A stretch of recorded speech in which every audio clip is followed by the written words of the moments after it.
All right. Can y'all hear us over there on stream now? Ayo. It What looks up? like they should be. I need to turn up my mic volume just a scotch over on the actual stream. There we go. Much better. Stream, can you hear us just fine? Yes?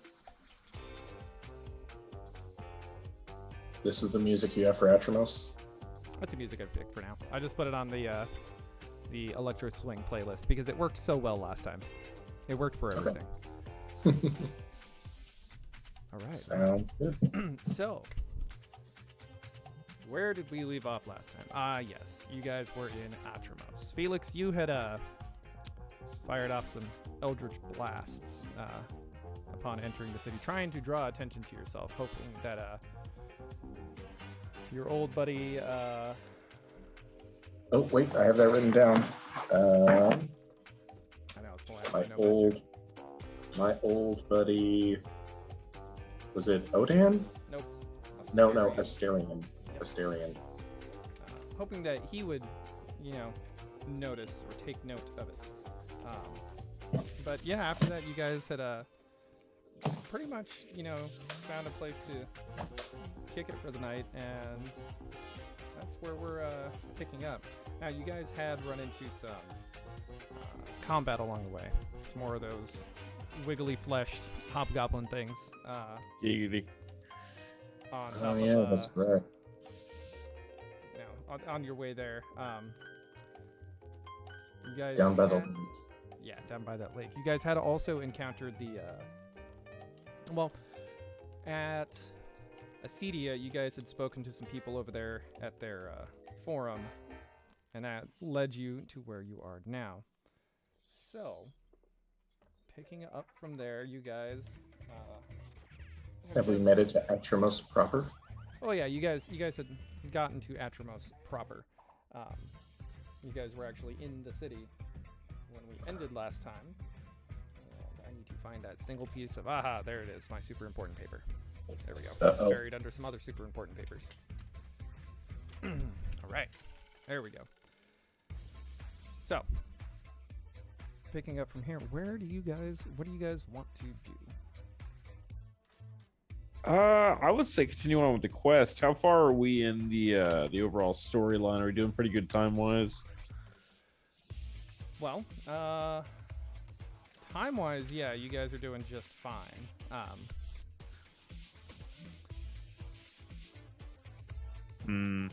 What do you far say, as you know. Felix? What happened to Robbie? So, that's a good question.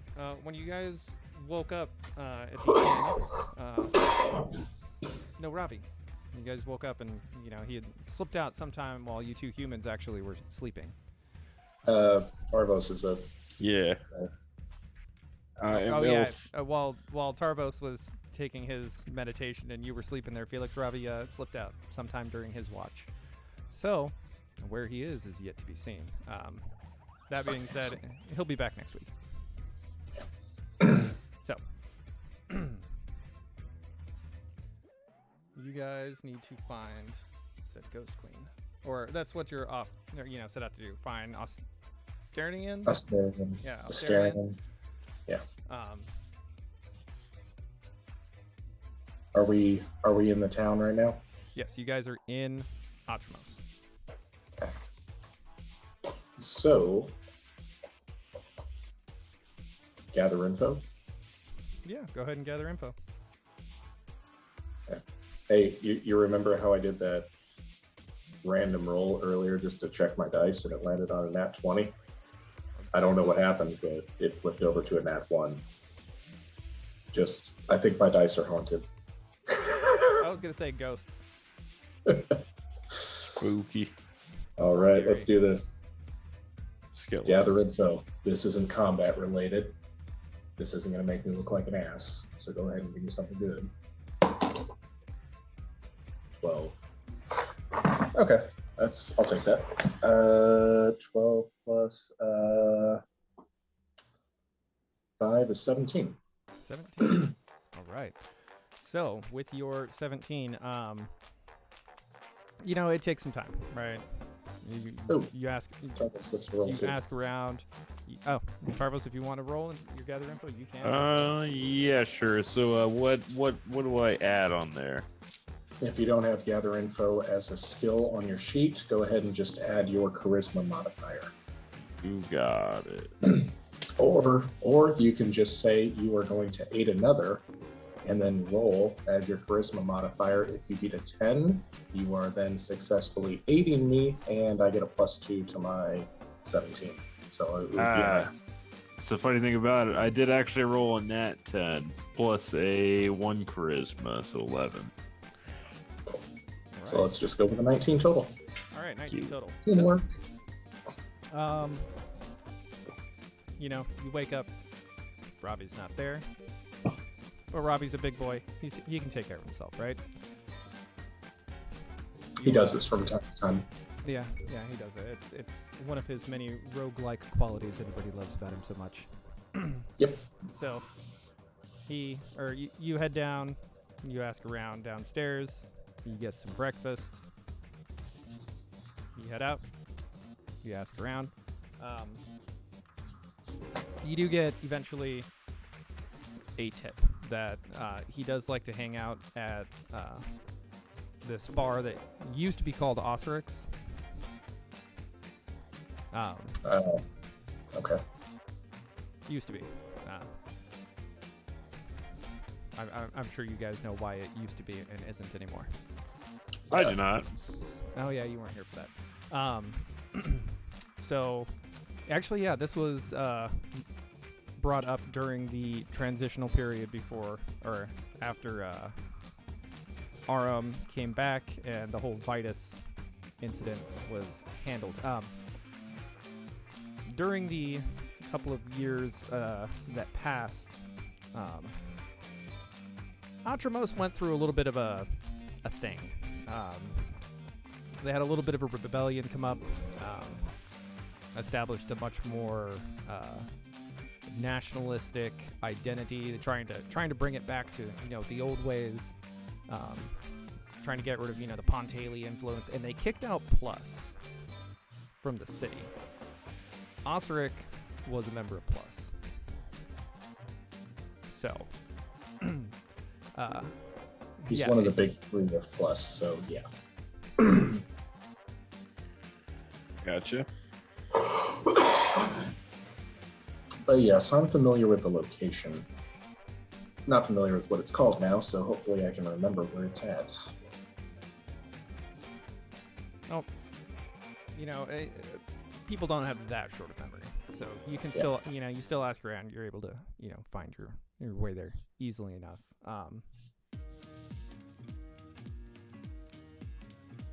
All right, Tarvos, shall we? Absolutely, let's go. Okay. Bring that volume down just a little bit. There we go. Perfect. All right. So, yes, you guys get to what used to be Osrix. The building still looks the same, right? You go inside and it's still, all nice, dark, polished wood, gold fixtures, artwork everywhere. Your real high-end rum bar, or that's what it used to be. While it's not quite as well maintained anymore, it is still very nice, right? It's like walking into Vegas casino that was last remodeled in like the 90s, right? It's not bad. Like it's still nice, but it's not new and modern and fresh. It's got some wear to it, but it's not bad. It's still nice.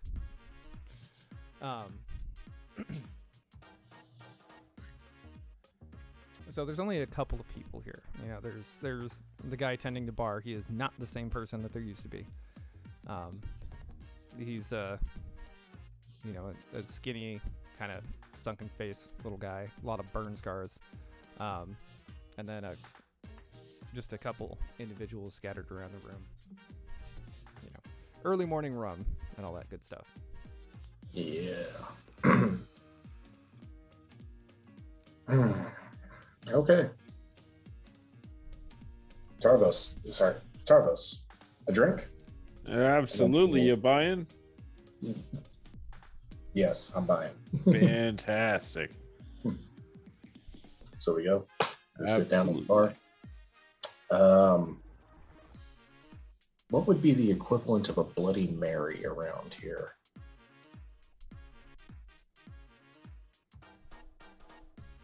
Rum and beet juice? No, that would be terrible. Beet juice and vodka. That doesn't sound so great either. Beet juice made with vodka that's made from turnips. Or I'm sorry, beet juice and vodka made from turnips. All right, calm down, Dwight. We got a chemist over here.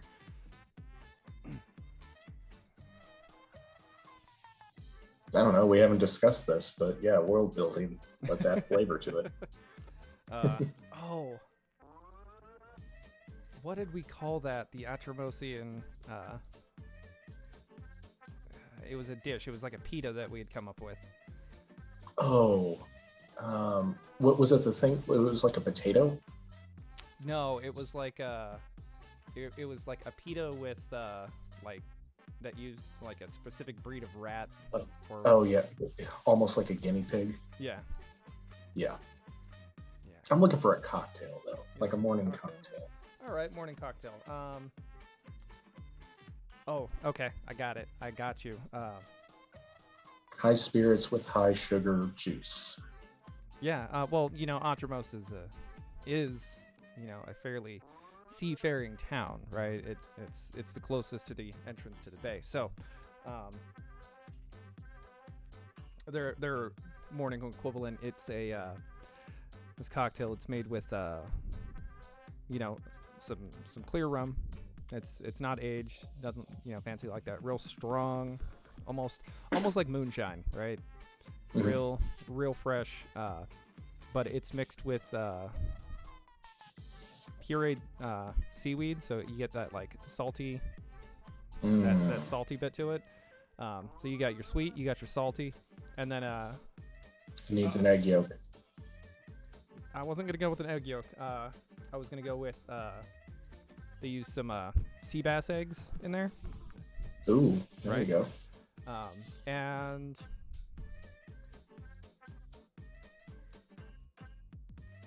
kale, like a kale based juice. So you get that, you get like an earthy, salty, sweet mixture in there. Gotcha. I'm aiming for something Bloody Mary like, and Yeah. you get some crunch in there also. Tarvos, have you ever had boba tea? Not that I can remember. Just think of boba tea when you drink this. Do I get a straw for each one of the sea bass eggs, like this, like the size of the sea bass eggs, or do I just have to like chug it? Oh no! What they did, what it is it's the sea bass eggs are wrapped up around a piece of kale, so it's almost like a. Have you ever seen? I think it's perch, when they collect the eggs up in like Canada and Alaska. Oh, that's what's it called? Sturgeon. Not sturgeon. Not Sturgeon's sturgeon? used for caviar. No, there's just a fish that they use up there, but they'll go out and they'll put pine branches in the water, and then the fish will come and lay eggs along the branches. So when they pull it out, they have this long string of eggs on the outside of the vegetation. Something very similar. So you So don't. it's almost like a garnish. Yeah. Okay. Yeah. So pull the garnish out, shoot it.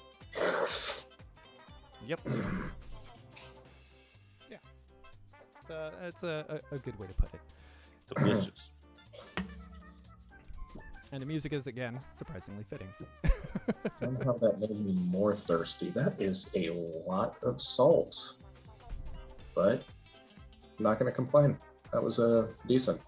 That's what we call the seaweeds. Anyway, hey, bartender. Been a while since I've been here. Last time I was here, this establishment had a different name, but I'm looking for a man I ran into last time I was in town.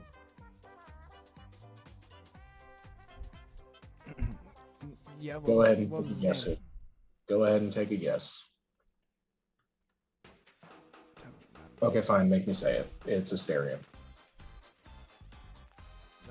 Oh yeah, I know him. He comes through here from time to time. Does he come in here on Wednesday mornings?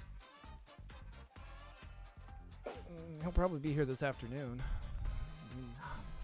He's got a meeting with some of his local affiliates or whatever. You know, they tend to come in here, order some drinks, and take the back room usually. Oh. You mind if I ask who his, well, no, I can imagine who his affiliates are, but are there any of his affiliates around here so that I could talk to them? No, they usually show up. I mean, you could, you know, wait, have a couple of drinks, go out, get something to eat, come back, and of course, you know, you should be here in time. Okay, awesome. Sounds like a plan to me. I mean, I could go for second breakfast. Yep. So we wait. Tarvos. Yes. Hey, watch our back and watch the door. Since this guy is a high-profile individual, and we just came in here randomly saying, "Hey, we want to meet him." It's probably a fair point. Yeah, I got you. Yeah, you got me. Okay. Absolutely. Okay. You watch the door. I'm gonna get slammered. All right, you guys, you know, form your plan of action. I will be listening. I'm gonna go grab something to drink real quick. Oh, that was our plan of action. Well, yeah, but I mean, like, I'm sure you guys want to come up with how you're gonna approach this whole situation, so you don't go in there blind or just winging it entirely. You have a good plan of action. I mean, for, you know, I think winging it's a pretty good plan of action, don't you? I mean, it's been working so far. Oh yeah.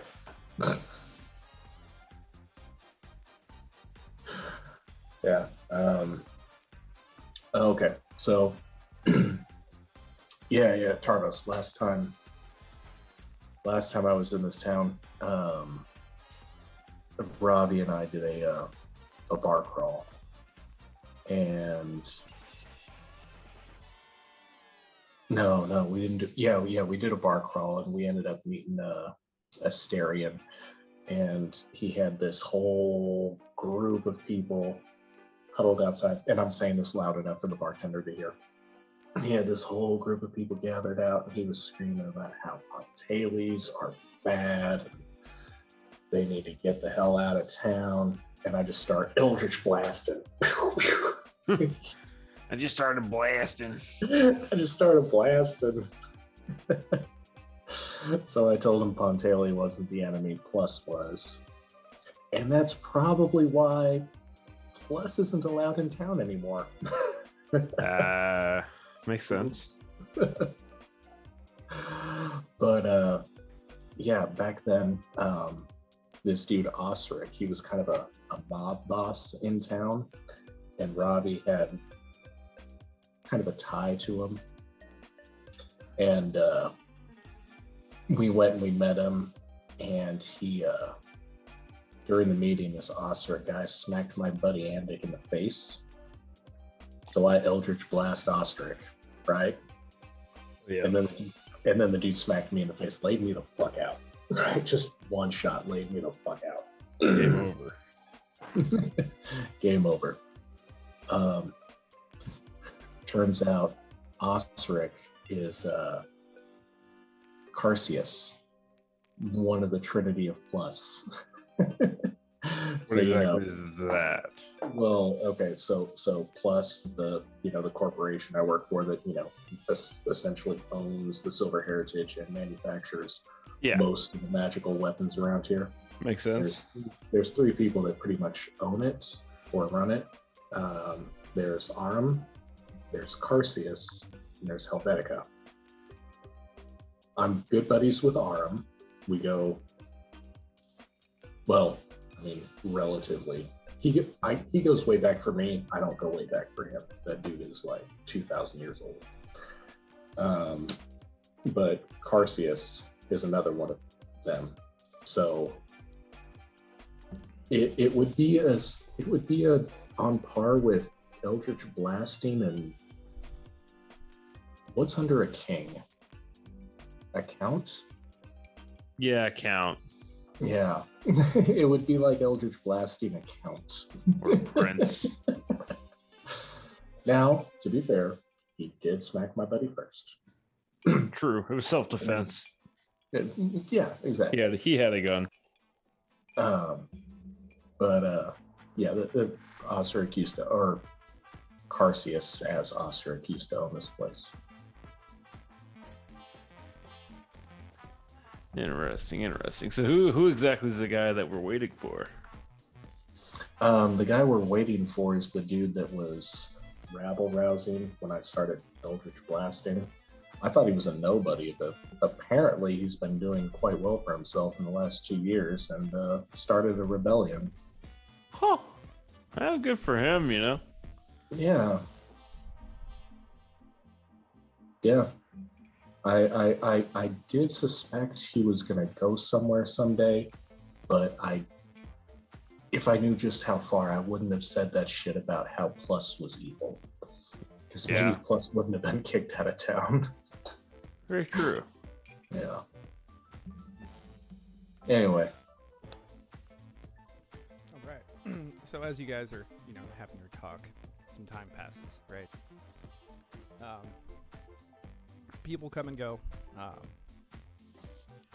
After a little bit, you notice that there seems to be a scattered few individuals who they come in, they talk to the barkeep, they grab a drink, and then they head into the back room where Osric used to hang out.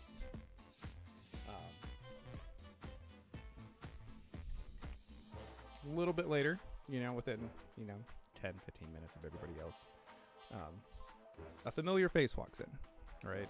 Well, at least familiar for you, Felix. Familiar enough, yeah. It's Austerian. And he does the same thing. He goes up, he orders some seaweeds from the bartender, grabs his drink, and he starts heading toward the back room. As he's ordering the drink, I wave. See if he recognizes me. Not at first, and no, he doesn't. He kind of looks confused at you, waves, collects his drinks, and... Oh, when he doesn't recognize me, I swipe my silver bracer of prestidigitation and create some lights. Trying to jog his memory. All right, there we go. Yeah, he looks, when you do that, he's pauses for a moment, and he's like, I remember you. I remember you. Right? The laziness of the individual, right? That's you. Yep. Absolutely. It has been quite some time. I'm sorry, I don't... About 2 years, I think. I wish... your name is right on the tip of my tongue. I feel like I should know it, but I don't remember if... I think you said it once, and I apologize for that. My name is Austerian. I can tell that you remember me. Oh, absolutely. I remember you very well, Austerian. From our brief encounter. Yes. But, no, that's fine. Yeah. If the scenery doesn't seem too familiar, it's because I'm with a different elf friend this time. This is my friend Tarvos, and this may ring a bell now, Felix Adelphi. Yeah, it does, and I can't remember why I remember that name, but... Yeah, we'll get to that later. I know you've got some business. we need to speak with you at some point. Is now a good time? Should we wait till later? Give me about 30 minutes. I got to go talk to some associates of mine, and after that, I will absolutely. Once the back room clears out, feel free to come and join me. I'll get a couple of drinks on me. Oh, thank you. Thank you very much. Absolutely appreciate it. Yeah. Nailed myself in the tooth. Bartender, 4 of those seaweeds. Yes, please. All right, so, he takes his drinks, he goes in the back. True to his word, about 20, 25 minutes later, everybody else kind of starts, filtering out.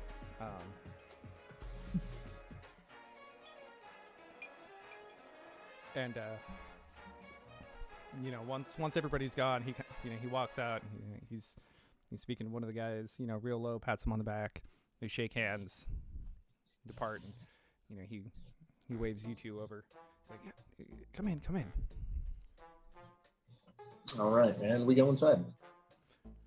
So, or I go inside at least. Yeah. I'm going inside. If you've ever seen Peaky Blinders, this is very much like their little side room. It's basically the room has a bench seat that goes around it. Big polished table in the middle of it. A good place to get a dozen or so drinking buddies together. In a little private room. Yeah. Okay, so yeah, it's been some time. A lot of things have changed here since you were around. As you can tell, Atramos is we've been excelling ever since we got rid of Plus. It's really outstanding. Yeah. Have you kept up with Plus, by the way, and what they've been doing? Oh, we hear outside news, of course, but oh yeah. Well, we try to. We know that Plus was hurting us, and they were really keeping anybody back from making any sort of progress. So once we kicked them out, we really took the time to. We had to have our dealings with them to get some of the supplies, of course. But well, yeah. Ever since then, we've been able to open up some magic schools. Business is booming here. The amount of knowledge that is poured into this place it's amazing. I am so happy to hear that. I spent so much time living in Atramos and studying and reading. And yeah, Atramos absolutely should be that font of knowledge and individual, should be a font of individual strength and knowledge. And yeah, it definitely is becoming that. This is neither here nor there, by the way, but just as a side note, guess what? I ended up landing a job with Plus, and guess what? They no longer leech off people. I'm not saying you should invite them back in town, but I'm just saying, we've both been fighting a good fight. Well, one, I'm disappointed to hear that you worked with Plus, but I guess deals with the devil are necessary sometimes. Everybody's gotta make their way.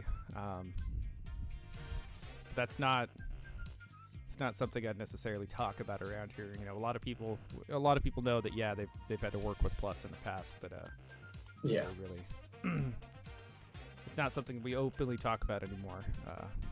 The less the less that lecherous organization has to do here, the better.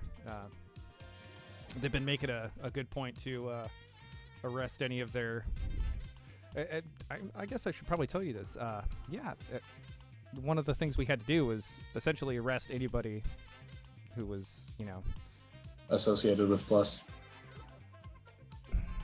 Associated is a little harsh term because, there's a lot of merchants, a lot of caravans that brokered deals with them, but we're talking like the actual Plus members.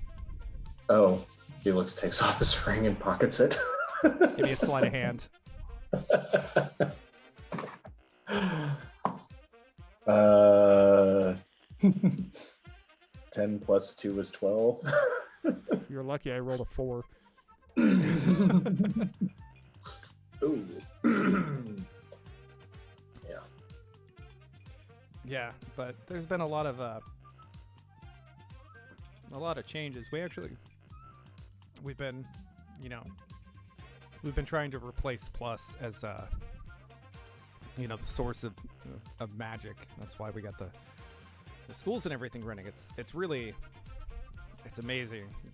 You wouldn't believe what some of the research is, creating, but still got a long way to go. But the drive, the Atramosian drive, has really returned.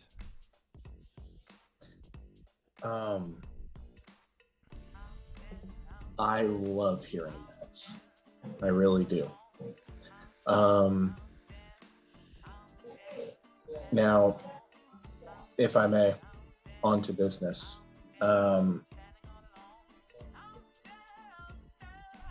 Are you familiar with what's going on in the rest of the kingdoms?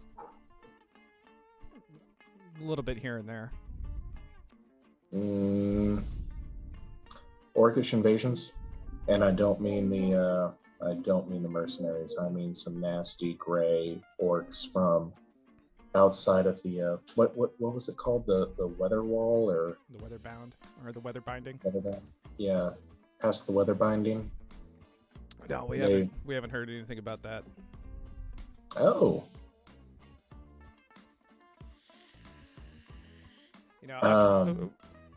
We keep an eye on our on our territory, of course. But most of our focus has been on. Well, I keep talking like I'm an expert on it. I know how the city's going. Yeah. I say we, and I kind of speak in general. The general feel of how the town's operating. The what the criers, tell everybody. The overall zeitgeist. Yeah, I get it. So not bad news, but an opportunity. So did you kick the elves out of town by chance? No, Divinity has actually been Divinity, the elves. They've kind of been a fill-in for Plus and, feeding us lost knowledge. Okay.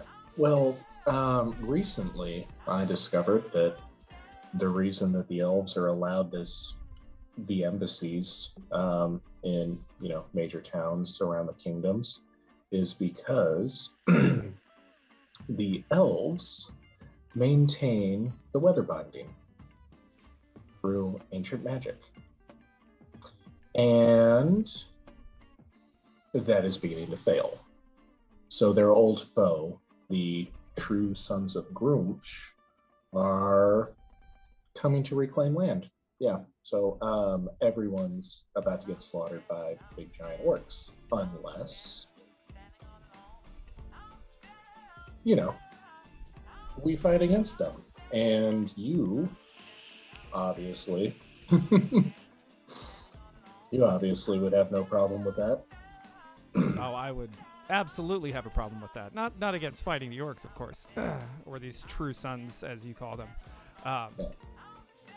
But if you're asking us to, it would be a tall order for you to, or for Atramos to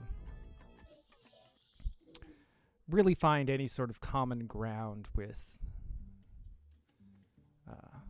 anybody else. Everybody else, they've fallen into the sway of Plus, and we won't stand for that at all. We'll stand, we'll defend ourselves, we'll defend our vassal cities, of course, but we just spent the last 2 years disassociating ourselves with primarily Ponteli and Plus Successfully. So why would we turn that around?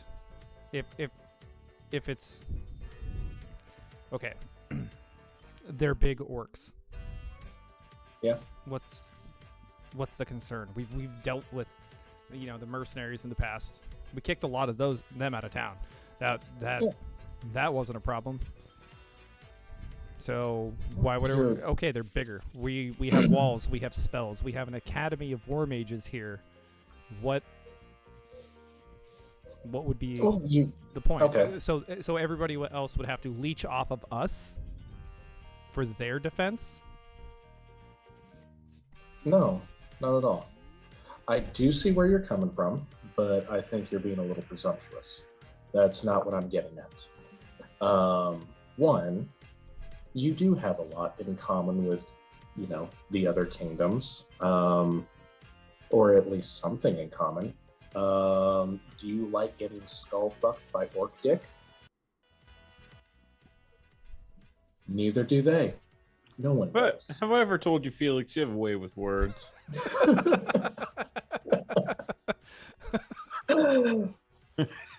Tarvos here is an expert on orcs. Oh, yes, Okay. Absolutely. I know all the places in which to hit them. There's about 3 of them. I'm sure you could guess at least 2. Tarvos, can you express the difference between normal orcs and these new orcs, so that our friend here can kind of appreciate the real... Normal orcs, you can see their green skin from a distance. These ones were kind of a darker color. I'm not really sure. I don't know. They're a little bit harder to hit, depending on which ones we were going up against.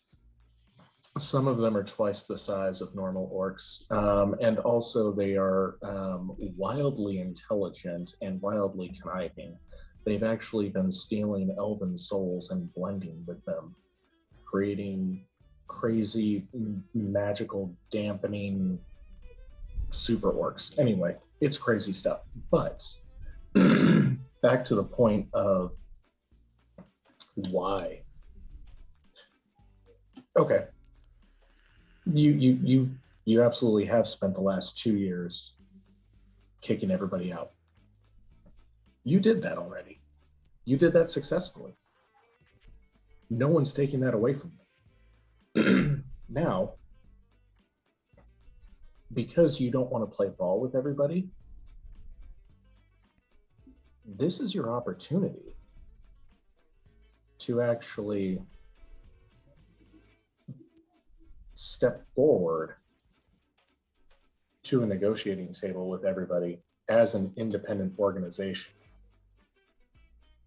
Do you see what I'm saying? Like, you get to stand up and say, we are Atramos. If you need us, these are our rules.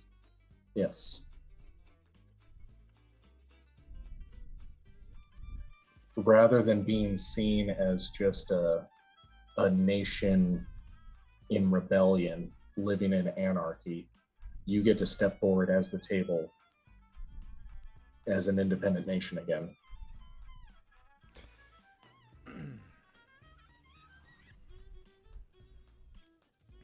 And no one's going to force orcs or more elves or plus or anyone into your territory. But I guarantee you that if these other nations start falling and their elven embassies begin falling and the elven magic, which holds the Weatherbind together, fails, then Atramos and everyone else here is screwed too. This is kind of a, we're all on a sinking ship. Not sinking, but we're taking on water. We just need to stay afloat until the magic kind of kicks in again. Apparently the Weatherbind fails every couple hundred or 1,000 years or so. So we just have to weather the storm together. I mean, and then we can go back to doing whatever. Well, to start with, of course it fails periodically. That's how Atramos got here. We sailed here, so it had to have failed. We arrived after the elves and after the dwarves and after everybody else. So of course it failing or having gaps in it, that makes absolute sense. I'm not going to deny that. The problem is, so you keep, as you put it, we're a nation in rebellion, a nation in anarchy. We're the exact opposite of that. We're trying to reestablish the rule of law. Everybody else, they're consumed by their vices. Pontaili and their constant gambling, or their river gambling. Their real utter disregard for any sort of discipline.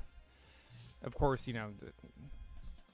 the mercenaries we had to remove because, well, they're mercenaries. How do we know that they're not being influenced by Plus? I know, you can't trust a mercenary, can you? Never. Now, the elves, of course, they've been nothing but helpful. And he stops to, fish. One of his drinks that he had, he's, got some quail eggs or something. And, just takes a moment to just.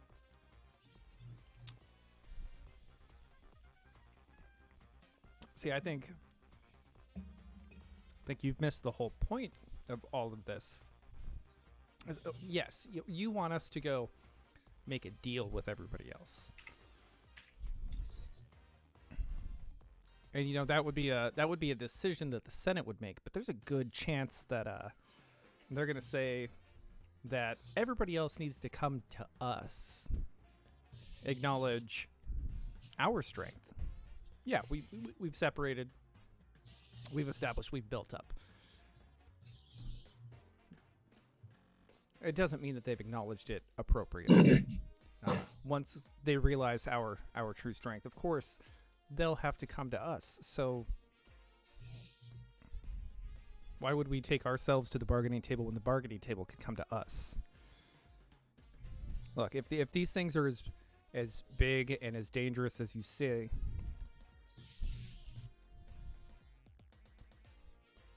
it wouldn't be. If they're as big as you say, wildly intelligent, why haven't they come and attacked us? You're too far south. They're coming here. You're just the southernmost point. They haven't hit Norak yet either. How many of them are there?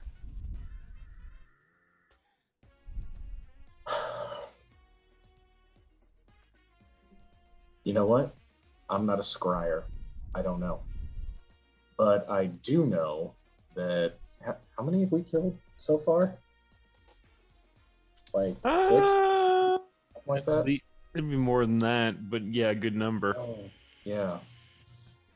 But I think all in total, you guys have only killed like 14 of them. So 27, I got you. Yeah, I don't know, but I do know they've already they've taken ground in Pontaili. Not surprising. Yeah, not surprising, but also they're coming from that direction, so they're going to hit Pontaili first. So what's next after that?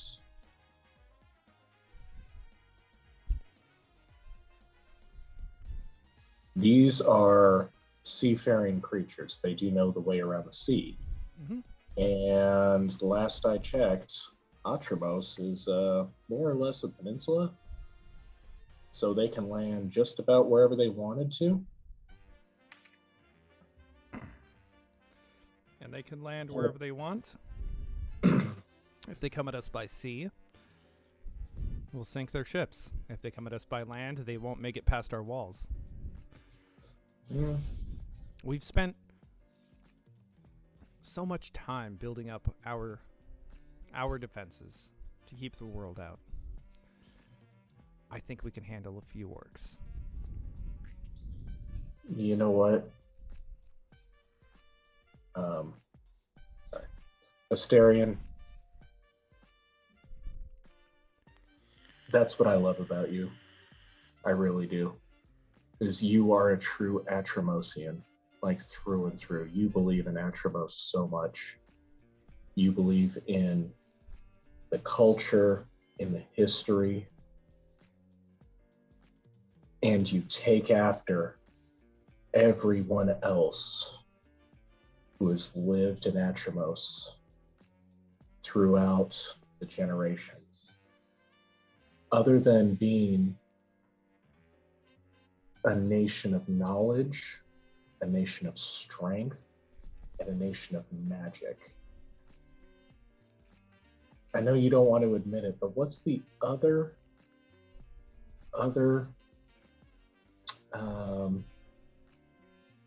thing that Atramos is known for? How many times has it changed hands?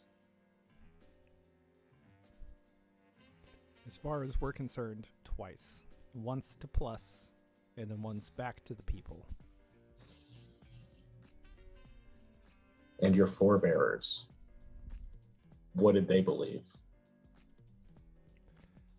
They were sellouts. They were the ones who welcomed Plus. They welcomed Pontaley, No Rock. They welcomed everybody else's influences. We had, and we have regained the strength and pride that is due to us. Sure, we weren't terribly involved when Galt and Pontaley handled most of the orcs. We didn't have to be.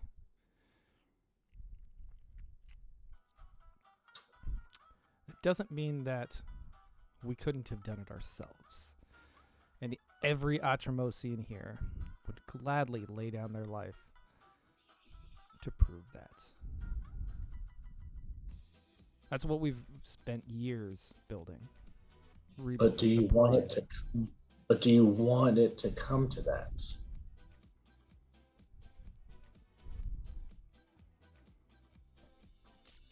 Do you want them to have to lay down their lives defending their homeland? Or can we all unite momentarily to fight this outside force and then go back to our squabbling and our infighting? And at the end of the war, we all look at each other. Oh, yeah, Atramos proved they got a big old dick. Geld proved they got a big old dick. They smacked the orcs. Pontaley's a bitch. Do you want to sit over here and just brood and say, ooh, we're Atramos. We're so strong. Or do you want to stand up and prove it?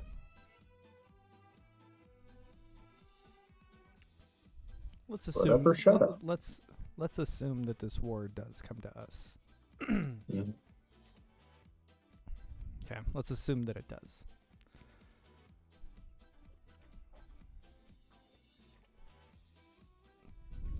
The time and investments that we have put into Atramos, into Acedia, into all of our vassal cities, and vassal towns, hamlets. Yes, there might be some loss there.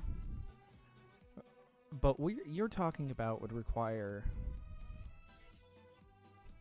an amazing amount of force to arrive. Now, you've said that they've attacked where? Well, Pontaley, specifically. But I can't say exactly where their main landing party is. I'm pretty sure what we've been dealing with so far are just scouts. They're just quick skirmish battles. They come in, they land, they hit a town, and I don't think the main invading party has come yet. So if And we there, have no idea how many there are going to be because the weatherbound has been keeping all that hidden from us.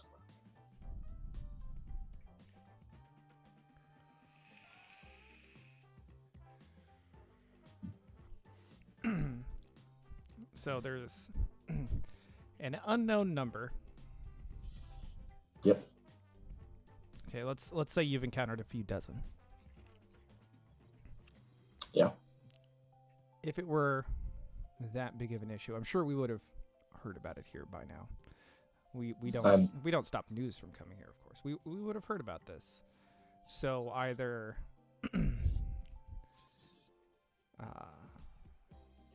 the severity is nowhere near what you're saying it is, and we don't need to expect that many.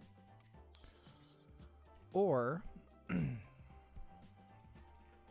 Or because Atramos has this whole "we're Atramos, we don't need anyone else" attitude. No one has seen fit to really inform you because you don't give a shit about them. They're not going to give a shit about you. But here I am telling you, hey, we give a shit. Hey, here's the bargaining table coming to you.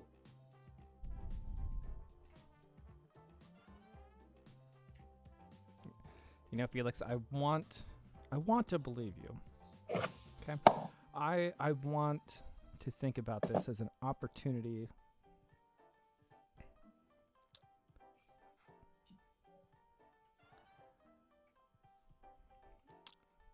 the thing is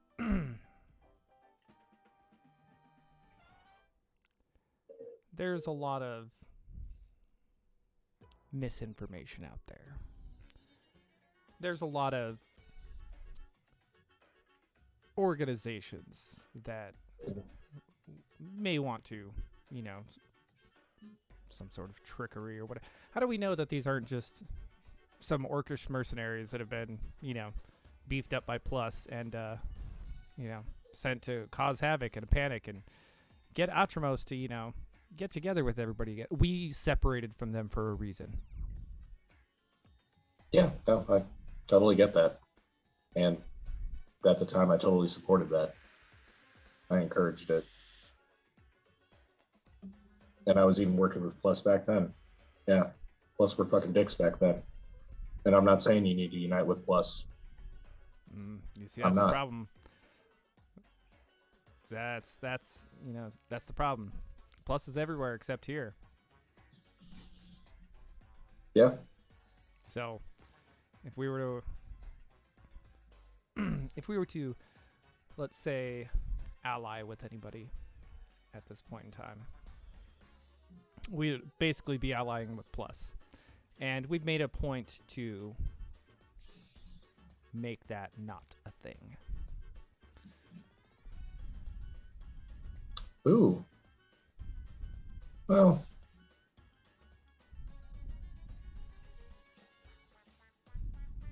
I mean,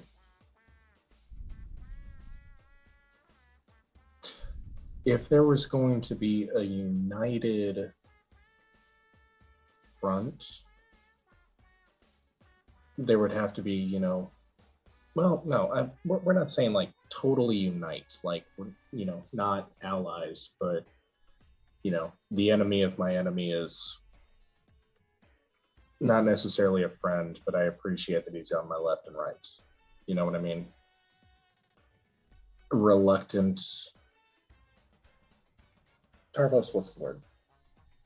I'm not entirely sure on this one, boss. Reluctant partnership. Yeah. You see, that's more like it. Yeah. Or at least reluctantly united in a common goal, not necessarily an allegiance or a partnership, but, you know, everyone's here in this together. A union of sorts. For the time being.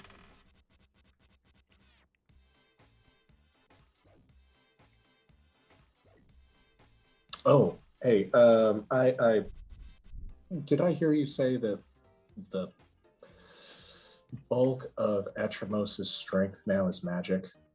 I mean, magically augmented at the very least, of course. Okay. But you do have an ass ton of war mages. Of course. We have a whole Okay. college dedicated toward it. Yeah. Hey, Tarvos, I don't know if I mentioned this to you or not, but you know those elfish looking orcs? Yeah. Their blood completely nullifies my magic. Huh. I can't even cast an Eldritch Blast, can't use my If little bit of you're that. touched by the blood, or Yeah, it seems like anytime their blood ended up on me, I completely lost use of my magic. I was just a nerd with a stick. wow. Yeah. I mean, that's what you are to begin with, but at least you had power. Right. Yes. Well, that's essentially what a war mage is. I had a rival back in the academy who was a war mage, so I'm fairly familiar with how they work. Similar to what most people would call a sorcerer, but they can wear some armor, use some weapons. Oh yeah. More More versatile, yeah. a little bit, you know. They're not straight fighters, mostly magic. I could only imagine how Atramos' strength would be essentially cut in half if none of their war mages could use magic. I mean, essentially, they would just be nerds in leather armor with spears. Doesn't sound too effective to me. Nah, me either. That would totally suck. But at least they've got walls. True. Yeah. Yeah, you know, I could probably throw a grappling hook that high. You know what I mean? Oh, no. You remember those drums that they had that just made like the whole ground shake? I bet they could get a harmonic resonance going that would just completely level the walls without actually even touching them. Yeah, I could definitely see that from our first experience with that. Yeah. I don't think these walls would stand a chance. That would suck to lose that much history. Oh, absolutely. Entire legend of a people, you know, just completely destroyed by orcs. Oh, not just one people. I mean, this end of the continent, it's got histories going back. I mean, it was owned by the humans. Before that, it was the dwarves. Before that, it was the elves. I mean, this land is full of so much history and culture and everything because it's been conquered so many times. Yeah. Well, It's it like, sounds like it's going to again. well, I mean, that's why we're here, so that it doesn't. Very true. Because, I mean, I like Atramos. I spent a lot of time at Atramos. You know? I would hate to see that shit happen.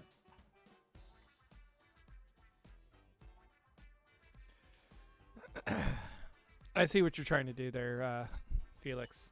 I see what you're trying to do. And you know what? Let me suspend my disbelief here for a moment. Let me just... Okay. Let's assume that there is an all-powerful force that threatens the livelihood of everyone. Okay. So they can nullify magic with their blood. Okay. We still have walls. We still have arrows. Okay. They can take down the walls with their drums or whatever it was that you said. Okay. They're seafaring. So let's assume worst case scenario here. That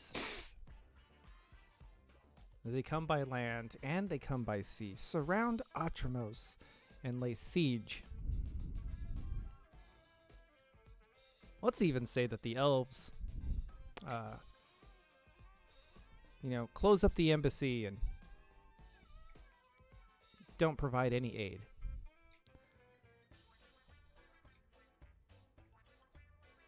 What's anybody else gonna do?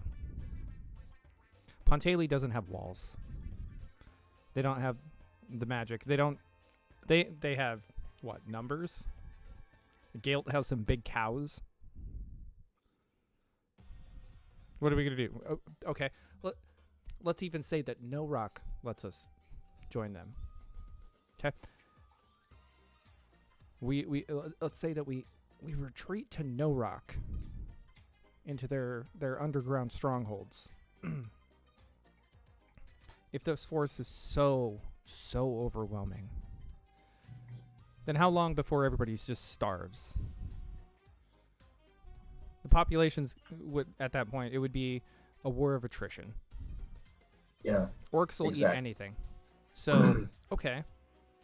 If it's pointless for us to stand any sort or stand up for ourselves in any sort of way, let me pose this thought to you. Okay. They come. They siege Atramos. Right?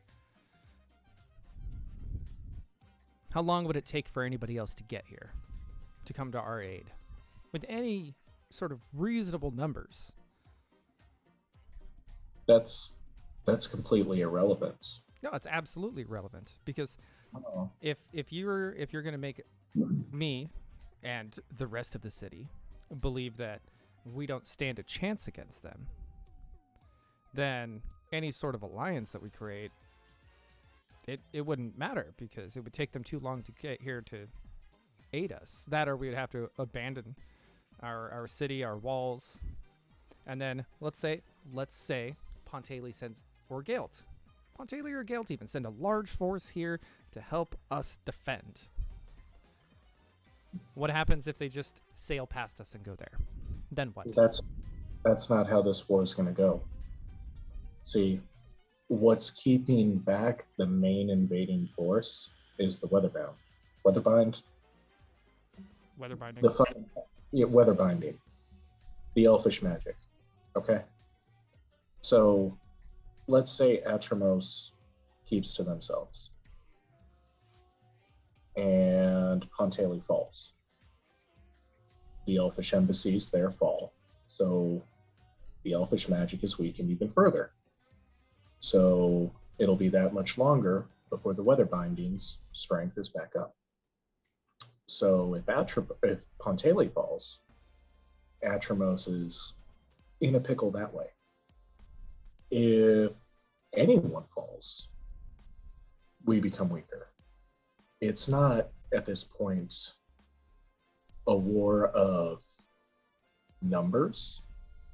This is about just holding the line until the weather binding comes back up online, until the magic can reestablish itself. And we have to keep all of the elves alive, all of the magic alive, all of the embassies standing, or we're all fucked. It doesn't matter how strong one nation is. If any of the embassies fall,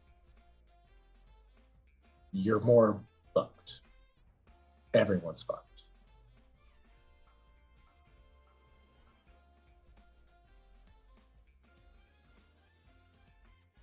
We've all, okay, this entire nation, you've been focused on like, yeah, Plus took over, right? Yes, Plus did that. But you know what all the kingdoms also have in common?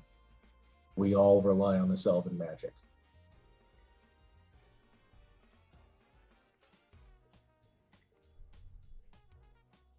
Okay. So let's get that back up and running, or let's hold the line until it gets back up online. Because, oh yeah, what's that other thing that those orcs are doing, Tarvos? You remember those knives? Oh yeah, trapping the souls of elves, yeah. Yeah. I don't know how much you know about elves, but normally elves' souls are more or less recycled. If an elf dies, they go see their god, they come back reincarnated as an elf again. They also have knives that steal the souls of elves, trap them entirely, so that there's no reincarnation. So, the elves die, they're done. That's it. Game over. Game over. So it's not like, oh, this nation of elves got wiped out, or this embassy of elves got wiped out. Suddenly this embassy gets incredibly horny and spawns a bunch of kids as, reincarnated souls. And those kids can, beef up the magic. It ain't going to work like that.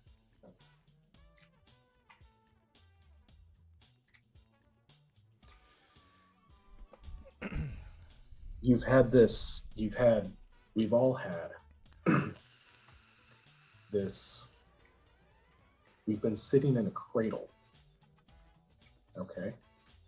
We've been sitting in a cradle. Right now, the sides have come down. We need them to come back up. If the elven embassies fall, because nations have fallen, then we're all fucked.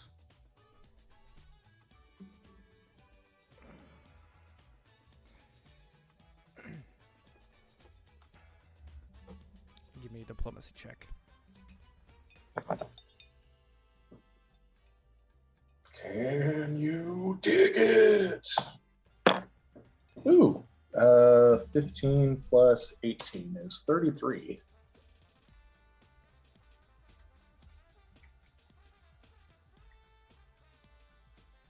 All right.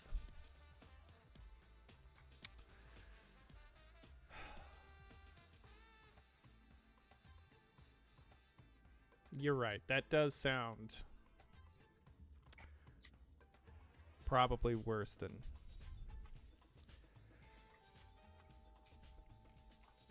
an unwilling partnership, but a partnership nonetheless. Yes, that sounds worse than that. There's one other problem that you're really gonna face here. Okay, you convinced me. Convince everybody else. Do I have to convince the Senate? Because really, I came here to convince the Ghost Queen, whoever the fuck she is. A rumor of a rumor. I swear, if that's Helvetica. It's a rumor of a rumor. Somebody decided that they would start saying that there was somebody pulling the strings. No, you'd have to convince the Senate, but good luck getting it into the Senate. I am the Senate. Because those are all closed-door affairs, Atramosian blood only. No.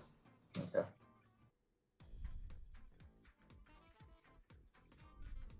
Mournful resignation that I'm not of Atramosian birth or blood. Wait, no. I am. No. Yes, I am Atramosian blood. I'm Atramosian blood. I mean, it's watered down.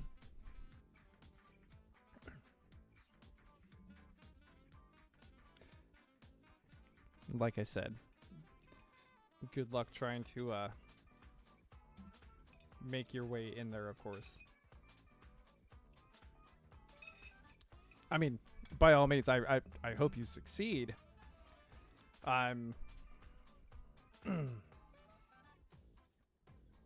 there might be a way. Do tell. There might be a way to make that happen. Let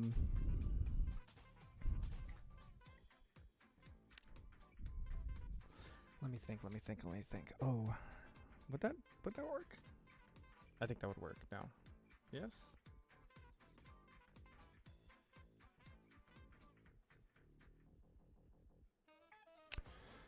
Exclamation. Oh, the suspense. Oh, no. See, I'm trying to think of if there's anything that I could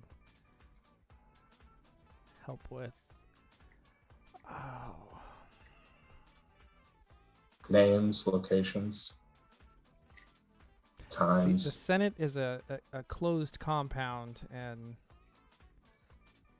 the senators, they stay there aside from when they decide to go amongst the populace, but nobody knows specifically who they are. But if you were to get in there, or to... Are you talking about trespassing? Because No. He's talking about entering without permission. ooh, It's like borrowing a location without asking. just assume the land is free and open until someone tells you otherwise. Okay, Pretty much. I didn't know the difference. Did you?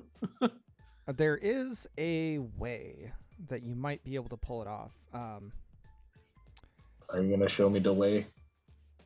Do you know the way? The only people that are allowed in there are, of course, the Senate, their guard, the staff there, really. But there is one organization that I won't say moves freely in there, but they're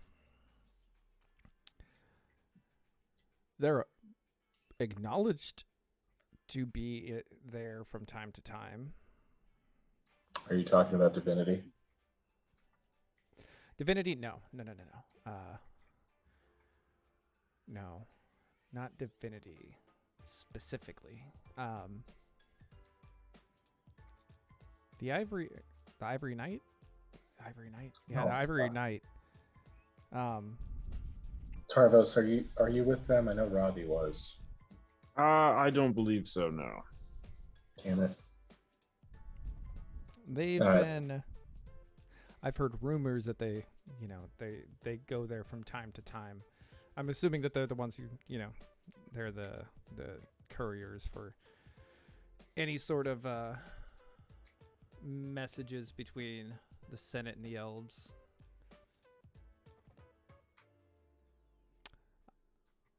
That might be a viable option.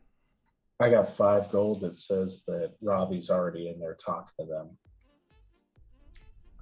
That would make sense. Okay. Ivory Knights can get into the Senate. There might be other ways. You know what? I'm gonna need some time to think on this. Yes, I'm gonna need some time to think on this. Meet me here in 3 days. Give me 3 days to figure out what I can come up with, and I might be able to help.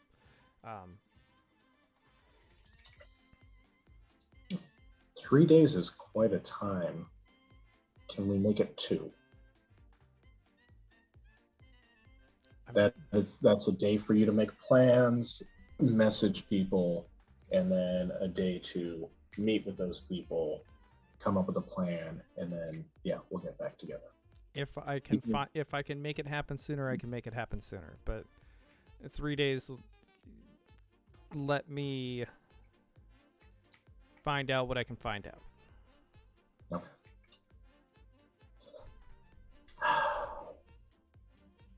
So, does this place have rooms for the night?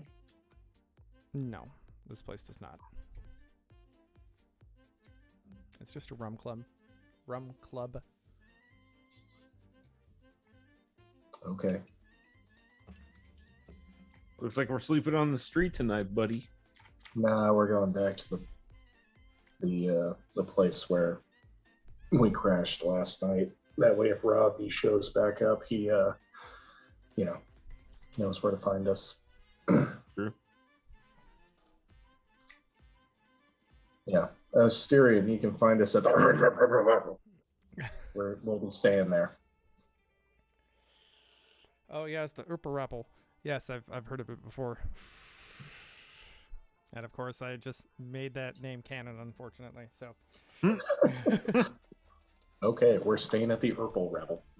Ah, yes, Urple Rebel. Fantastic.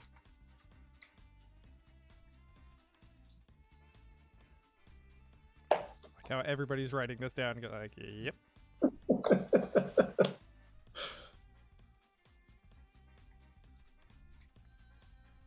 Okay. So are we going to take a break now? While you figure out what the fuck you're doing? Oh no, I already figured it out. But I'm giving you guys time. Oh, okay, fine. Then I'll just... If you guys want to take a break, we could take a break for a little bit. That's fine. I can take a cigarette break with just my mic or video off. That's fine. Let's take we'll take a 10-minute break. I'm cool with that. All right. We'll let our commercials play. We haven't taken a break the last couple of sessions, so that is absolutely okay. We will go ahead. We'll take a break. Enjoy our fake commercials, and yeah, we'll be back in 5-10 minutes.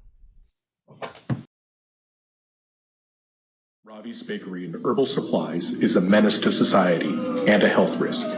There is currently a class action lawsuit against these purveyors of pastries. Have you or a dependent experienced any of the following about 30 minutes after ingesting their injurious items? Extreme thirst, confusion, flushing of the face or head, paradoxical appetite, becoming more hungry after eating, temporal distortions, time moving too fast or too slow, or looping, or looping, or looping.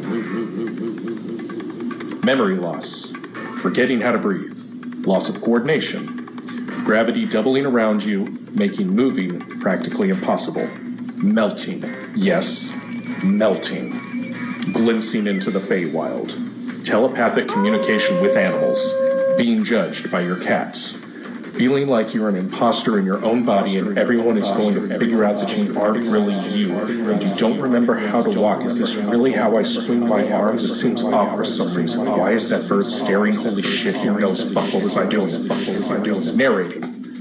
Have you experienced narrating? Robbie, I'm gonna sue you, you bastard. You can't be doing this shit to people. Who's with me? Are you? Go to the Craigslist board now and send a message to the Baked Barrister 420 and let's get paid. This episode of Reviving 3.5 is brought to you by... Greeting and salutation. I work for Plus by affiliation. Here at Plus, we strive to open a world of opportunity to everyone, everywhere. Do you need a miner to help extract some ore? Consider it Plus. Do you need a wagon train to transport your crops to market? Consider it Plus. Do you need a new knife to butcher your game faster? Consider your knife Plus. Our master craftsmen have unlocked the secret of making everyday items their best, so you can be at your best. Through research, development, and social arrangements, we have the roads to help you find whatever and whoever you need, whenever you need it.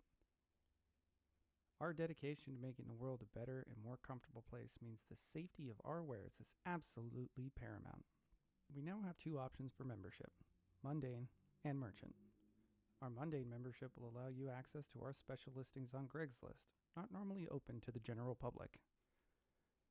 In addition, it raises the debt ceiling to get you your enhanced products now instead of later. Our Merchant memberships allow for an even greater level of borrowing with flexible repayment plans. Additionally, our transportation webwork will get your goods to market fast and safe. So please, stop in at any of our many Plus locations today. Join in the next hour and get a discount on any purchase of 100 gold or less from our subsidiary, Master. Cobwebs. Not here. Dust. Nope. Ale? Oh yes.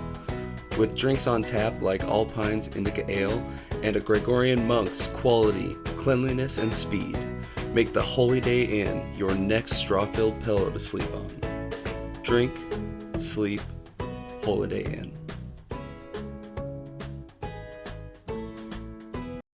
So then I asked the moon, how do you cut your hair? He said he clips it. Oh, hey, what's up, man? I didn't see you over there. Welcome to Ravi's Bakery and Herbal Supplies. You know they can't see you, right? Yeah, not with that attitude. Anyways, if you're looking for a nice little tasty pastry or you're looking for a herb to kind of spice up your meals, you're at the right shop. Even if you're looking for a special herb to kind of keep you like in your own element when you're out there on like campaigns with people that you really don't know, you're at the right place. Or like you're just like in your own head and you're like, man, I can really go for some sage right now. It really make it better. Well, man, you're at the place where you could have it on you always. Or like, your parents kind of look at you, like wrong because the rest of your family ended up doing something with their elf lives, and you just like, I'm me, and I'm like a flower ready to blossom. You're at the right place. Like you fall in love as a virgin and then you end up accidentally crushing your love with the rock. You're at the right place. Man, I can really go for a pastry right now. I wonder if I have any pastries cooking. Oh, yeah, that's right. Commercial. So why don't you come down to Ravi's Pastries, Bakery, and, man, I'm too herbed for this. Just come on down. You're at the right place. Ravi's Bakery and Herbal Supplies. All sales are final. If you decide that you want your money back after you've done all the product, well, go fuck yourself because you're not going to get it back. If you have anything else to say, I'm saying things at this point because I want to make this sound really dramatic. This is going really fast. Have a good day.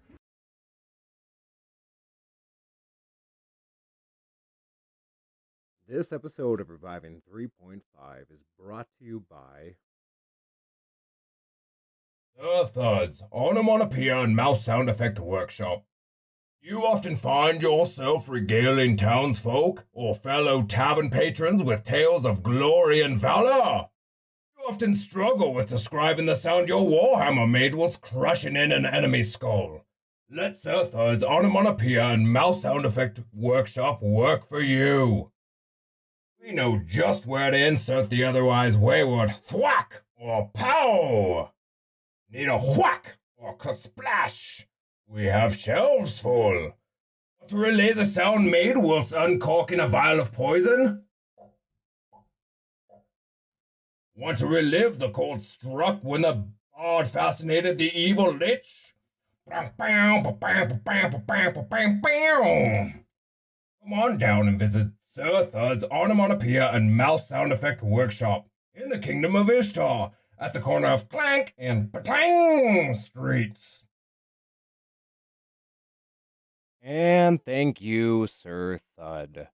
I don't know if this is a Mandalorian type thing, but maybe next time you could record without your helmet. This episode of Reviving 3.5 is brought to you by Old Pappy's Mining Supply Surplus Store. Oh, hello there. Didn't see you come in. I gather you're here because your adventure in life just didn't pan out. Pan out. Get it? Oh, I'm sorry. I didn't mean to pick on you. Pick on you. Pappy knows all about it. See, that's why I opened this here store. Pappy knows just how dangerous raiding tombs and traversing dungeons can be. Here, you can get everything you need to strike it rich without all the hullabaloo that comes with plundering ancient burial sites. We got pickaxes, pans for panning, hood lanterns for nighttime panning, those little flags that you put in the ground when you stake a claim. We got hammers, chisels, and shovels, both new and used. So come on into Old Pappy's Mining Supply Surplus Store. Please? Business is not going well. Even if you don't buy anything, I'd appreciate someone to talk to. I'm not even sure why I bought this sponsor spot. I really can't afford it. I'm just so lonely. Thank you, Pappy. And just as a reminder to all of our sponsors, the ad spots are non-refundable.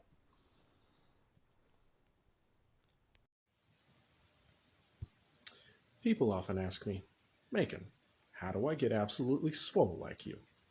You can't. I'm a cloud giant. but you can look swole like me with a few of these tricks. Number 1, buy only cotton clothing with a size tag. Now wash them in boiling water for about 2 hours, then hang dry them near a fire. Put it on and you should look like you've been shopping in the halfling section. It should be so tight you need to ask for help to scratch your own butt. If there's a tourniquet effect and you begin getting a tingling sensation in your arms, that's great. It means you're actually swelling and you're going to look even bigger. Oh, make sure to wear it with the tag hanging out. Now this can be extended to almost any kind of gear. Carry a backpack that's too small. Buy a longsword and have it engraved with a warning saying to hand use only. How big is my sword? Bonfire is a 3-hand and a half sword that doubles as a hibachi.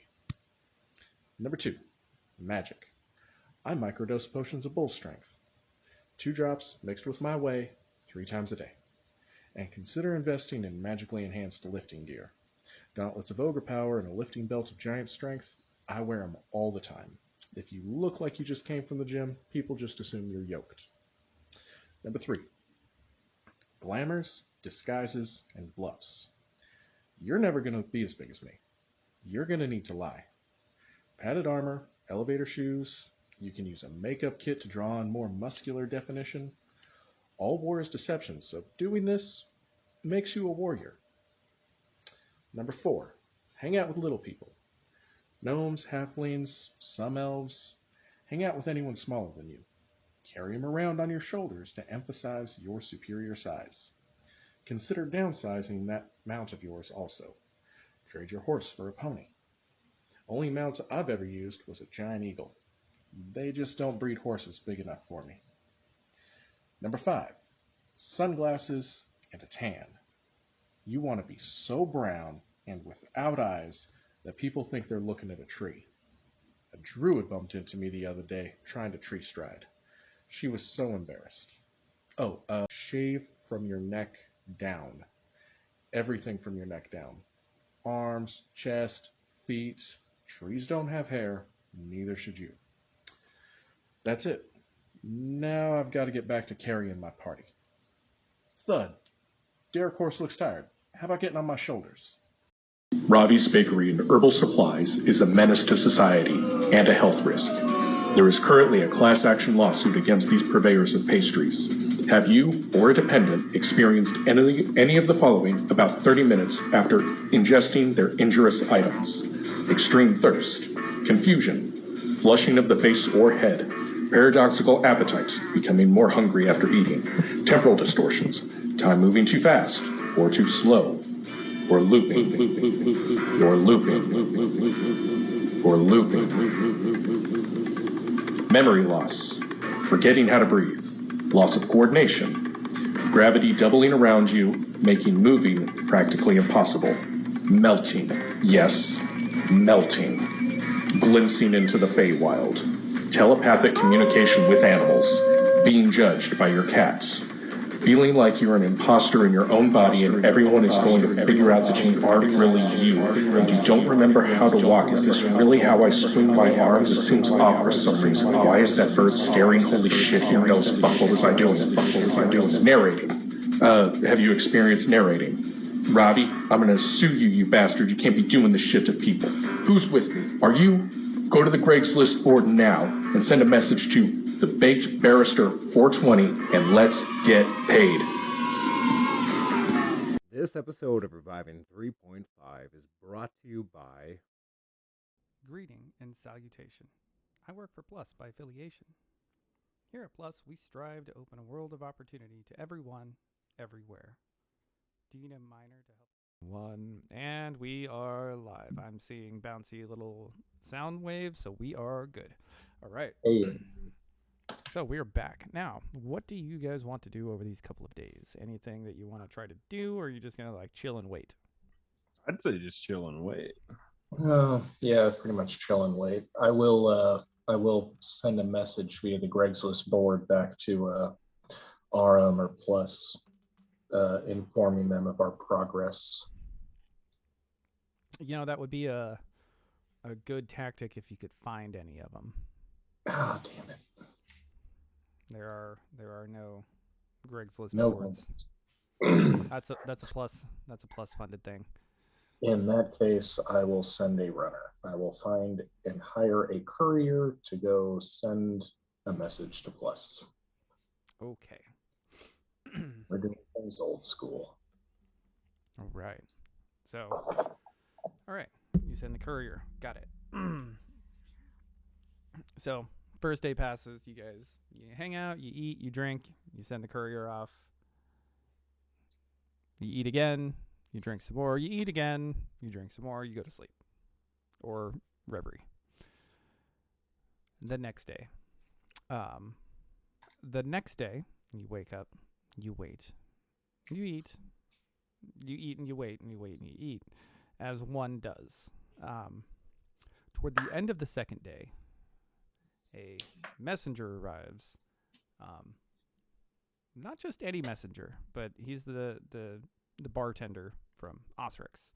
He arrives and he doesn't say anything. He just walks up while you're having one of your meals. He puts a piece of paper on your table, and he turns and he leaves.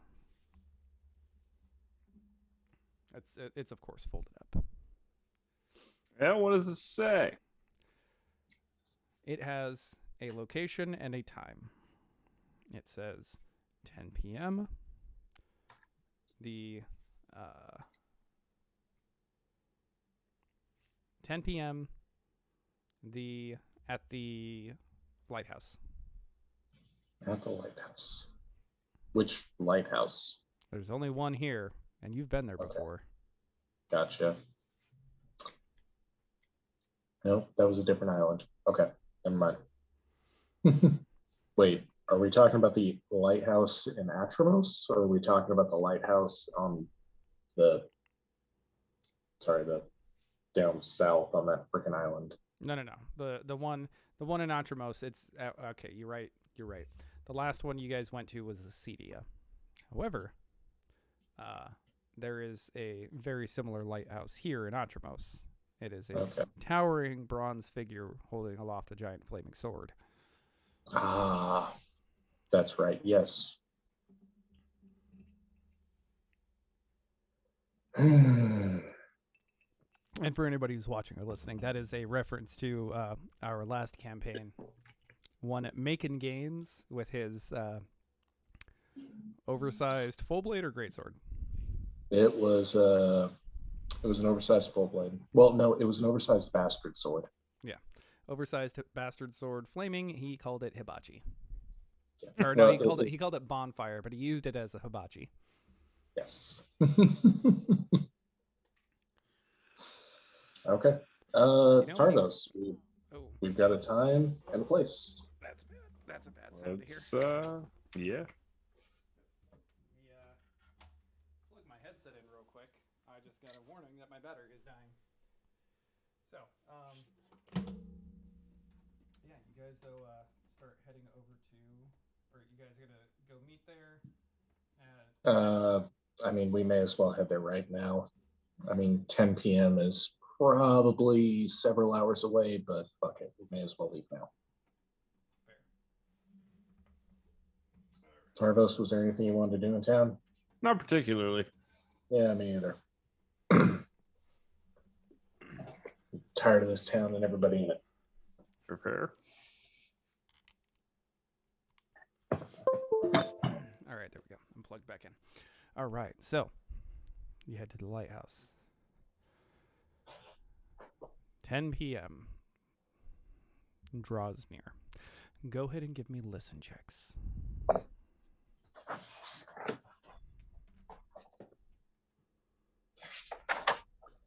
Ouch. 3 plus 9, 12.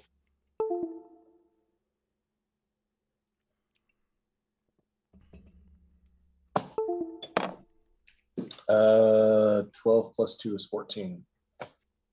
All right, 12 and 14. Okay. So, give me spot checks. Yeah, crap. I can do that too. 11. That will be a 26 for me. Okay. I have dark vision. Oh, that's fine. Remember, Atramos is well lit with all kinds of, magical lights and whatnot. Yeah. So, Tarvos, you see this individual approaching. Felix, you hear the individual approaching as they draw nearer. As they are approaching, you hear a very distinct clicking of their boots on the cobblestone. Tarvos, you see a rather dapper-looking elf walking your way. He's dressed like he just came straight from the last outpost. He's well decked. Everything on him is just immaculate. He's got rings on every finger, a couple necklaces, all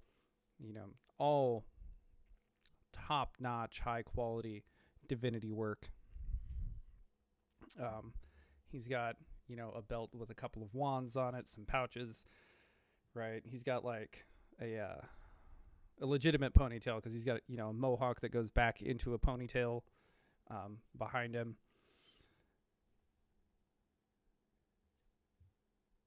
And Felix, I recognize him, don't I? You recognize his voice when he you hear a memento mori indeed. You've got designer shades just to hide your face. You probably think that you're cooler than me. Hello, Tiberius. Hello, Felix. I would say that it's good to see you, but I ain't even looking at you, motherfucker. So, I heard from a little bird that you're, out and about. You're doing well for yourself. Figured I'd come in, check, and see how you're doing. I mean, I know that you're not living the life that you want to be living, but of course, that would. I'm sorry. I'm the one living the life that you wanted, of course. Are you sure about that? You came to check on me. Sounds like you might be a little bit jealous of my reputation and a little bit, I don't know, a little insecure.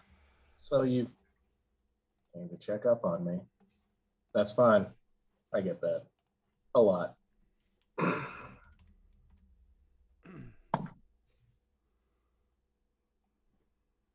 I don't remember what I named her. Flexi. Ah, yes, Flexi. I won't say that I wasn't a little bit curious when Flexi mentioned you, of course. She said that you were still as pretentious as ever. You still had an unrelenting weakness for her.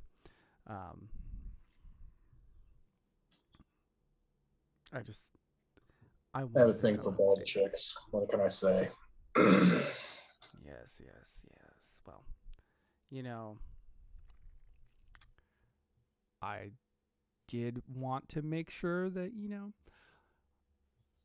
our rivalry was a thing, of course. And we've both grown stronger for it.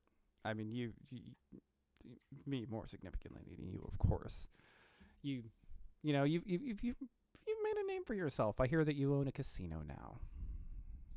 It's I manage, yeah. How's working with Plus working for you? No, it's I mean, I'm doing all right.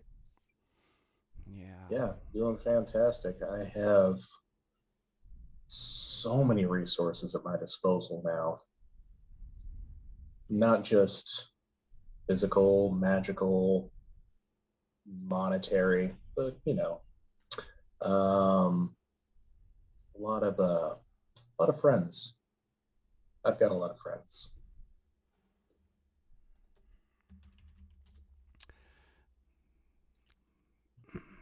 You know, Felix is going to and slip his hand back in his pocket and go ahead and slip that plus ring back on. it is pretty interesting. I mean, you've taken the time to get to know Plus. I mean, you even just said that you work for him. A lot of resources. You know, I would almost be jealous of that. Almost. And you know, I'm. What can I say? I have a good thing going for me here. Why would you be jealous? I didn't think you would be jealous. Do you feel jealous, Tiberius? Jealous? No. I curious, maybe not necessarily jealous.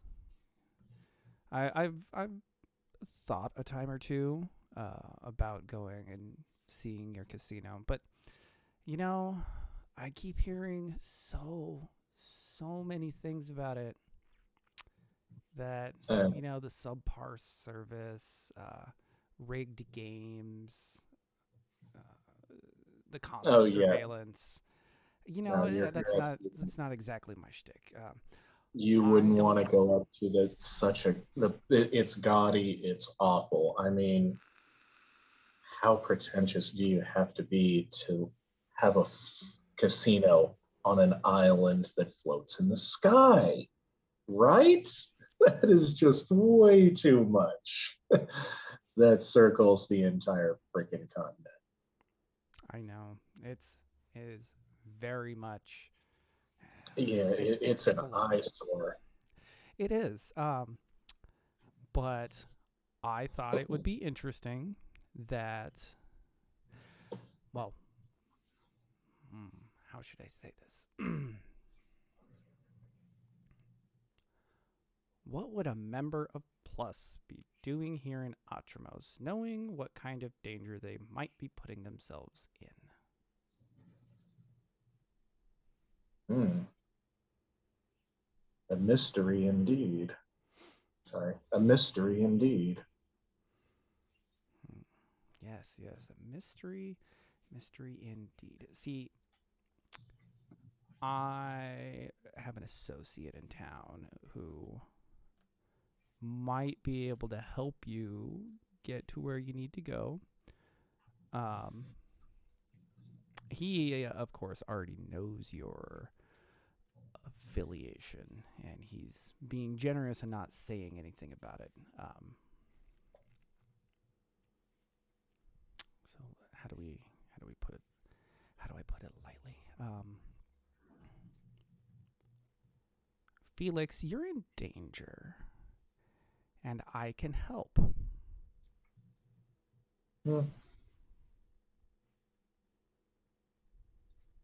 Tiberius, what? Are you trying to take the piss out of me? What the fuck? How many times have you tried to kill me and you want me to just walk away with you into a dark alley to go meet some unnamed person? I mean, that's one way to look at it.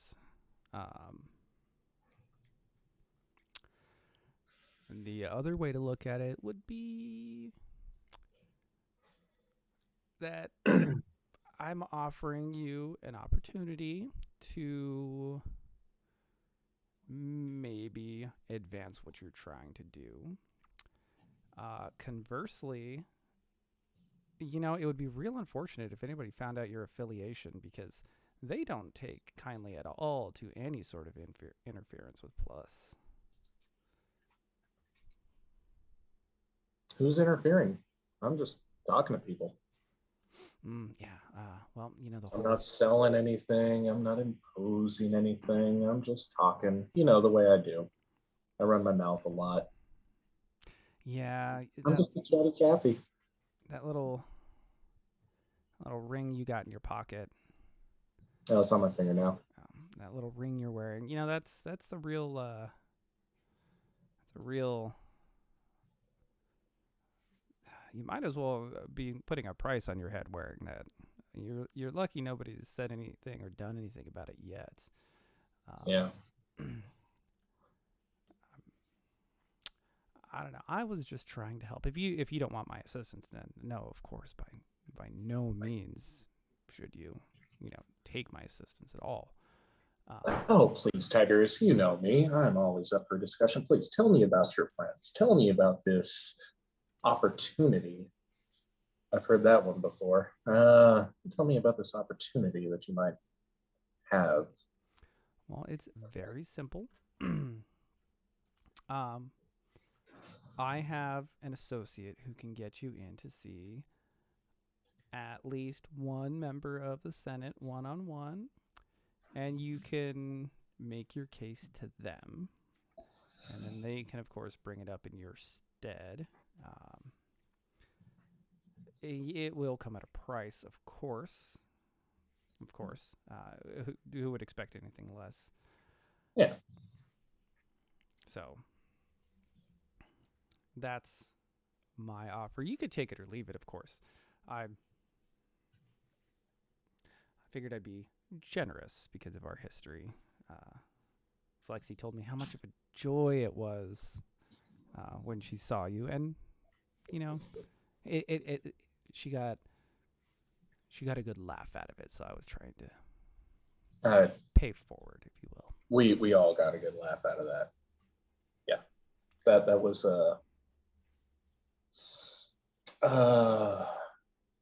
it was a humbling experience for me. Yeah, we all enjoyed that. Tiberius, with respect to our history, I would love to take you up on your offer. I'm sensing a but.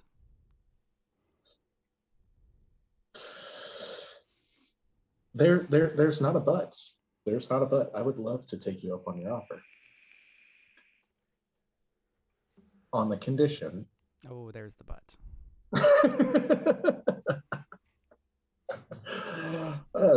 I mean, come on. Tiberius, would you trust me if I approached you in such a manner? I mean, you're no threat to me, so of course I would. No.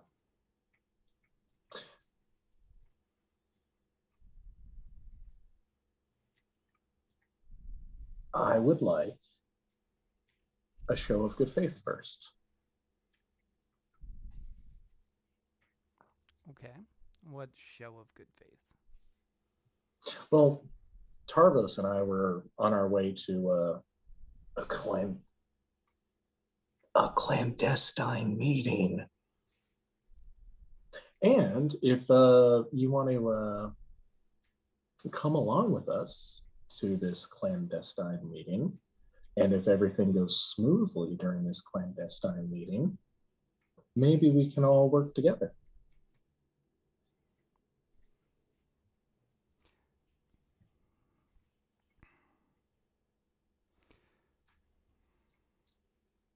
I know that's generally not how clandestine meetings work, but that's how the Felix do.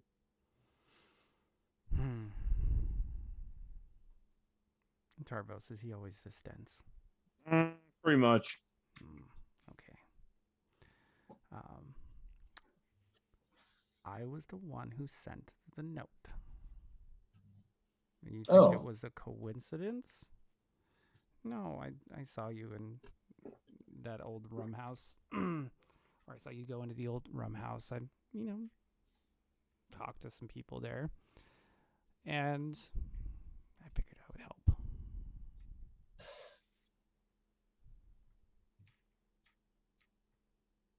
Wait, are we not at the lighthouse yet? Oh, you guys are at the lighthouse. That's why he was able to find you. Sorry, my mistake. Yep, I thought we were on our way to the lighthouse when we were waylaid by enemies. Okay. Oh.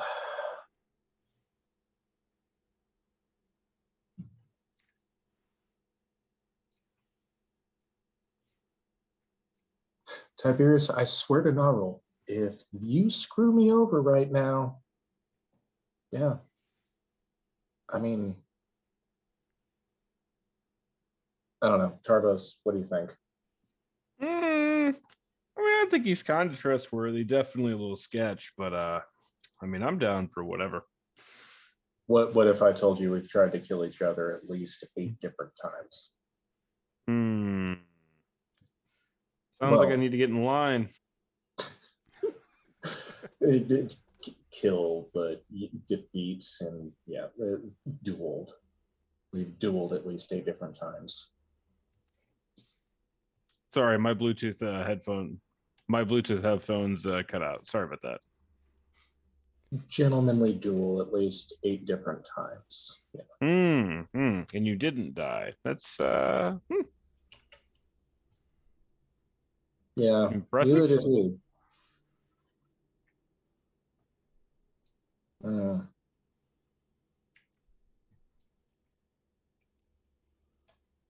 I'm gonna reach into my pockets. Tarvos, yay or nay? Yay, I think so, yes. I mean, what do we really have to lose at this point? Okay. Yay it is. Let's go, Tiberius. Lead the way. I will be following behind you and your associates.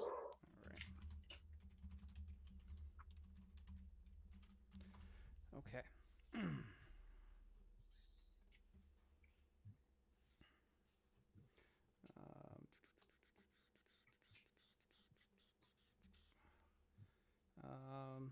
Tarvos, you've been around for a while. You've survived many a battle, correct? Oh, yeah. So you're familiar with what an ambush looks like? Yeah. No, trust me, I've been thinking about it this entire time. But mostly they've been thinking about their pockets, if anything.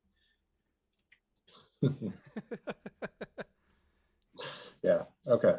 Well, if you see anything resembling an ambush, give me a good nudge. Oh, absolutely. The secret code word will be whiskey. Whiskey. How many K's are in that? Whiskey. At least like 2. I don't know. Do I want to go down that alley? I don't know, man. It looks a little whiskey. A little whiskey. Ah.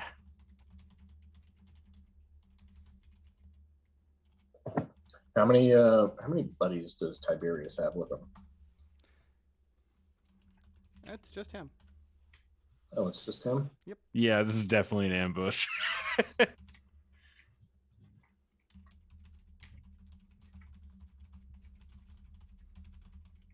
Sorry. Chat was asking Tiberius, about, what's that? last name was Tiberius, asking about Robbie.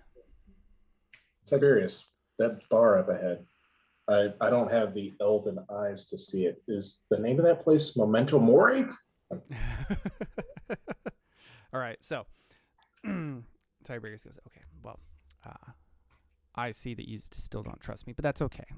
That is 100% perfectly fine. I don't expect you to trust me, but I'm glad that you're open-minded enough to accept some help where help might be due. So yeah, no. Come with me. I will lead you to my associates, and they will handle it from there. Consider me an overly dressed messenger.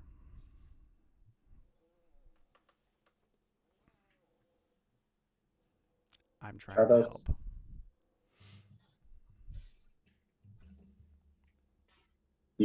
You sense an ambush? I'm sensing an ambush, but I'm not entirely sure. Oh, that is. You can imagine that there's going to be an ambush. It's just me. If I wanted to duel Felix here, I already would have. No. Just come with me. I will lead you to my friends. And he turns and he starts walking back up the street. I'm assuming you two follow.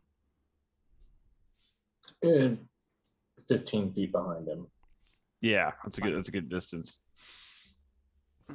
All right. So he does definitely take note of you two staying back from him, and he kind of smirks about it and keeps walking. The long-standing rivalry with Felix, he's a cocky son of a bitch, and he always has been. He leads you. Both are. Actually, a good distance. You guys are winding through at least two of the, two separate, we'll call them districts. You go through one area where it's all heavily elven influence on the artwork, but it's definitely human make instead of, the plant life carved from stone or wood. It's the plant life, in the artwork is done, through variations of fairy fire and all that stuff. It's basically like somebody shooting a projector at a building, Then, you go into the next where it's a little bit rowdier. This is very similar to the district where Felix and Ravi had gone on their bar crawl back in the day. A lot of rowdy people, a lot of drinking, a lot of grandstanding on boxes as you go through. But for the most part, everybody kind of gets out of your way, right? You guys are not impeded, you're not hindered. There's nobody there to really nobody's trying to stop you, right? There's nobody jumping out of the crowd trying to attack. And eventually he leads you to an alley, but right at the entrance of this alley, like 10 feet in, there's a door. And he goes over and he kind of just does his special little knock, and the door opens and he steps inside. Of course, he pauses and he motions for you to come along. The light, there's a light inside. It's pouring out. It's obviously already occupied.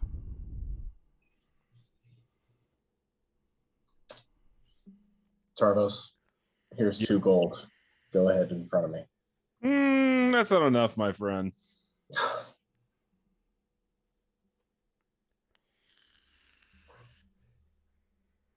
Here's 5 gold. Go ahead in front of me. Man, you drive a hard bargain. It's a real shame. Won't do for anything under 10.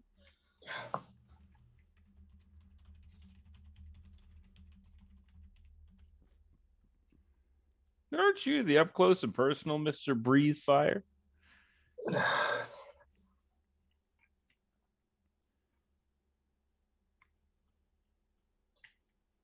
I'm not the up close and personal, but I am the ballsy one. I'll go in first. Yeah, that's about right. Yeah. Felix grabs his nuts, gives his balls a tug. All right. So, yeah, you walk inside, and Tiberius, he's standing off to your right against the wall. There is a round table there, 2 open chairs, and 3 other individuals sitting across from you. One is the scarred up bartender, and the other 2 you don't recognize.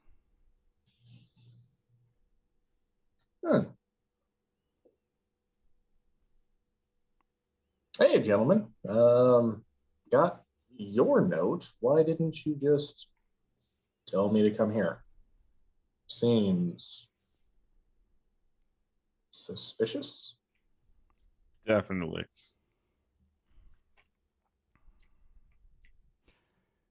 Both of you go ahead and give me a will save.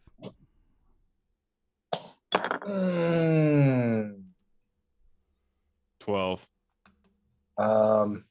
I've got a 17, but I do have bonuses against a couple things. What am I saving against? What do you have bonuses against? Paralysis and sleep.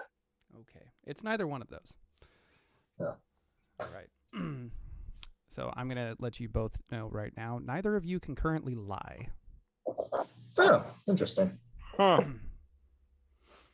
So Felix doesn't lie anyway. Oh, wait, there was that one time. But only that one time. Tarvos doesn't either, but, willful ignorance, if you know what I mean. Oh, yeah. So please Absolutely. take a seat, and we have some questions to ask you before we can proceed with Hmm. Our Oh yeah, no, that's totally cool.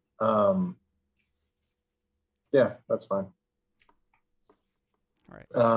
Wait a minute. DM? Da. Felix wouldn't do this unless he was prompted by somebody actively casting something. Did Felix see anybody do a ooh? Nope. Okay. So, before we get started, please have a seat. And this is just one of the other two that are in there. So Tiberius says that you might find use of our assistance. We can get you pretty close to some individuals in the Senate. Asterion is a little misguided in his attempts right now. Now, we do have some rules that we have to follow and some protocol that must be... we have to take the appropriate steps. So, first question for both of you. Elf,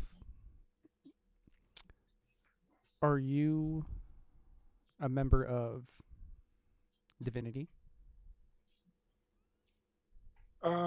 This is where I'm going to ask DM. I honestly do not have that written down. Not So technically, no. Okay, so no. And you also don't have to answer. Ah. Because that wouldn't be telling a lie. Yep, that is true. Yeah, you just have to tell the truth. I mean, plead the fifth. Literally the only amendment to the Constitution that cannot be taken away from a person. You do not have to testify against yourself. No one can force you to do that. You might take your guns, your freedom of speech. They cannot make you testify against yourself. And actually doing so can get a whole... even mentioning that you have used that can actually get the entire case thrown out. Yep. Anyway. Okay. Next question for you. How do you know the individual here, Felix? How do you know Felix here? An gave him unfortunate firing. Say what? I gave him money. Pretty much an unfortunate poaching of my job. I wasn't doing so great, pay wise in another place. Things were kind of stationary, kind of boring. And then this asshole wandered into town. There was trouble. I fought it off. He kind of helped. And then we went from there. Okay. He's kept me alive more times than I can count. I'm death prone. Yeah, pretty much. And I still haven't got a raise. Okay. Because you can't get it up. All right. Okay. All right. Hey, what's going on? Do you know where the other elf that came into town with you is? Rob. Hey guys, I'm detecting magic. Oh yeah, there's magic going on around here. And spellcraft.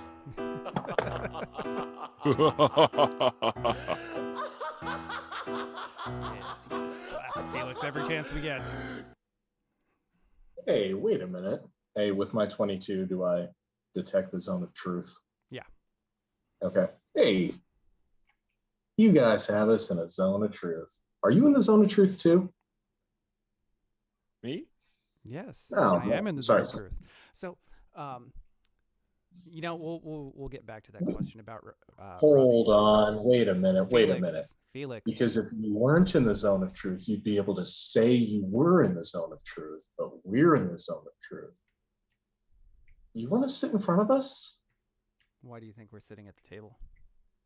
Oh, are we all that close together? Well, the three of them, they're sitting at the table. Tiberius is standing against the wall off to the side. Okay. So we're all okay. So with my detect magic, they are in the zone of truth. Yeah. Oh, okay. Well, that's cool. Hey, Tarvos, they can't lie either. Well, that's not necessarily true. They might be strong enough to overpower it, but apparently I'm a bitch and I can't overcome the power to not lie right now. I mean, yeah, you are kind of a bitch. Sorry, in the zone. All Oh, right. no, I'll admit what? that. But So what? only because we're in the zone of truth. Very true. Very true. So, why can't I get a pay raise? May as well use it to my advantage. I offered you 5 gold just to walk in the door. Hey, I said 10, and that's not a raise. That's 5 more than you would have gotten. I mean, that's perfectly fair. DM, do you have a timer set? I'm watching the clock. So, banter aside, Felix, let me ask you a question. Do you work for Plus? Oh, do I work for Plus? That's an excellent question. That's almost like on a philosophical level. Like, do I work for Plus or do I get Plus to work for me? I'm not even sure. I mean, I do have an account with Plus and I do have an association with Plus, but in my mind, do I actually think I work for Plus? Or would I turn on Plus at any chance? Do I just use Plus as a means to an end? Wow, that's a good question. That would keep me up at night if I weren't so morally ambiguous. Yes. I think that was enough of an answer for us. Now, one last question for you.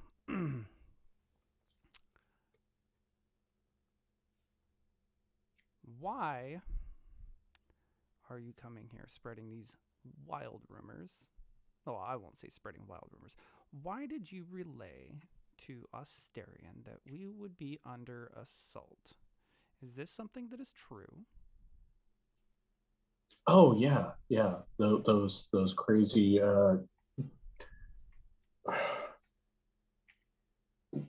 progenitor orcs. Yes, I think that's a word. Progenitor orcs. That is the word you were looking for. We all know the orc mercenaries that we're also familiar with, right? The green skins and everything like that. Apparently, they were just slaves left here by progenitor orcs. And I can't believe I remembered that word. That is so cool right now. Okay, they were left here, and then the progenitor orcs left the continent. The elves put up the weather binding, and the progenitor orcs, or these true sons of Grooms, couldn't come back until now that the weather binding is failing, and we're all fucked.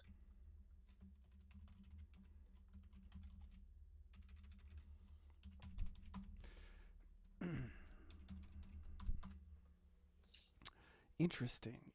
Okay, so Not as interesting as it is that I admitted that I'm a bitch. Tarvos, you got me to say that.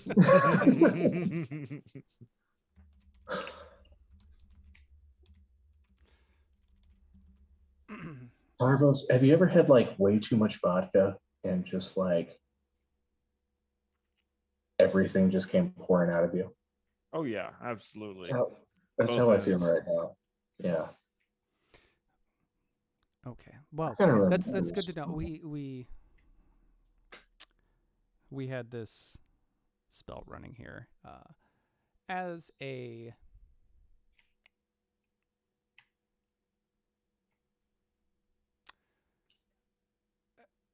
precautionary measure, since you have met the expectations of what we would ask of you. Now we can get down to actual business. See, yes. We needed... Like Tiberius. Whose dick's bigger, yours or mine? Mine. Rip. You're outside of the circle. That was a lie. Everyone heard that. I don't know. I heard tell that Felix got the that good old snip from the from No Rock, half off. They're all the rage these days. I was really hoping that I was really, really hoping to see that whale spray right there when your head was tilted back. Just.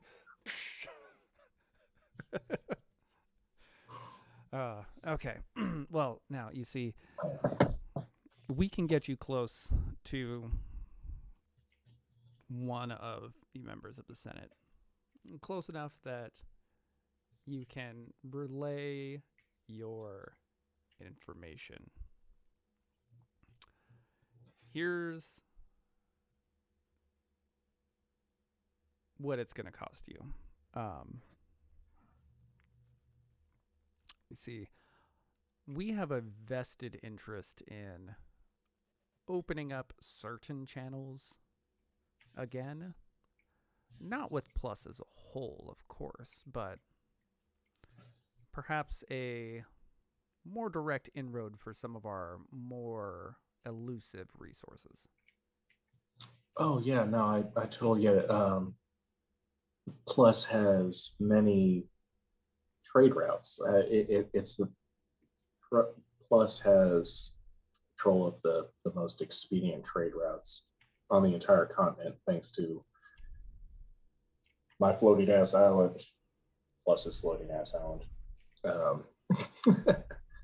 But you know, the silver heritage is up there.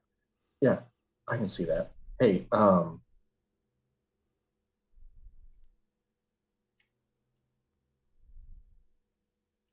why don't you? Why do we have to come to you if you all have a vested interest? Why do we have to come to your person?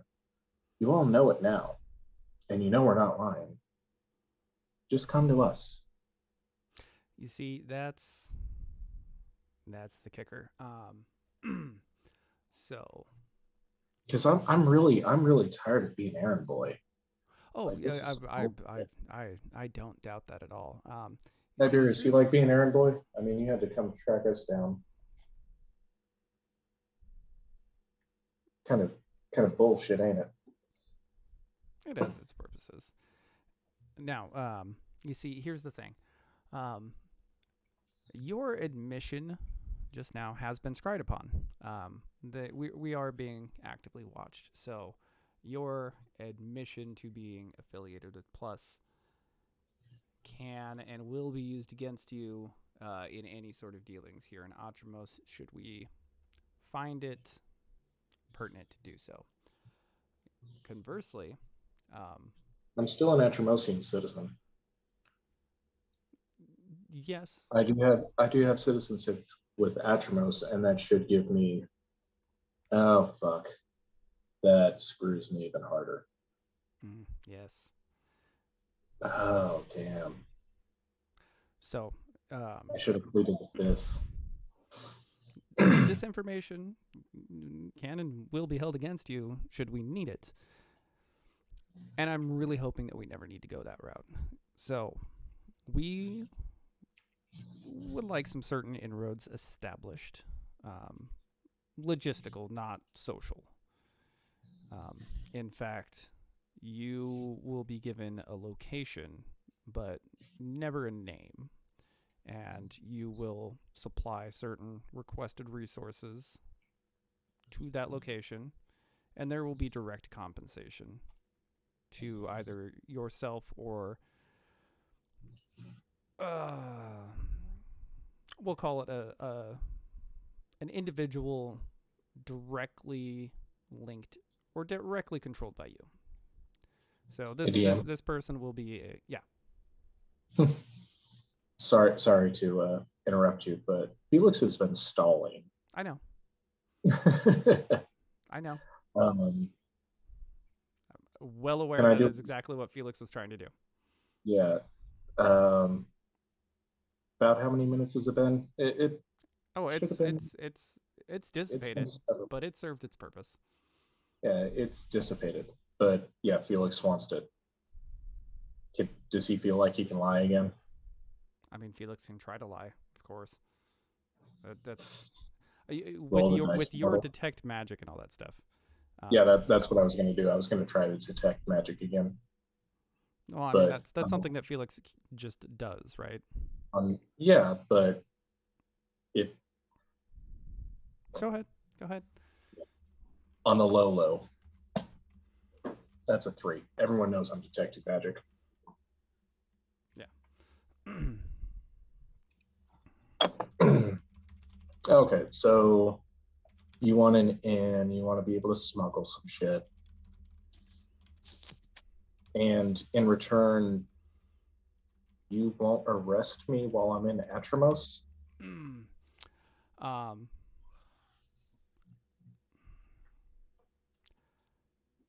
Arrest would probably be the wrong term.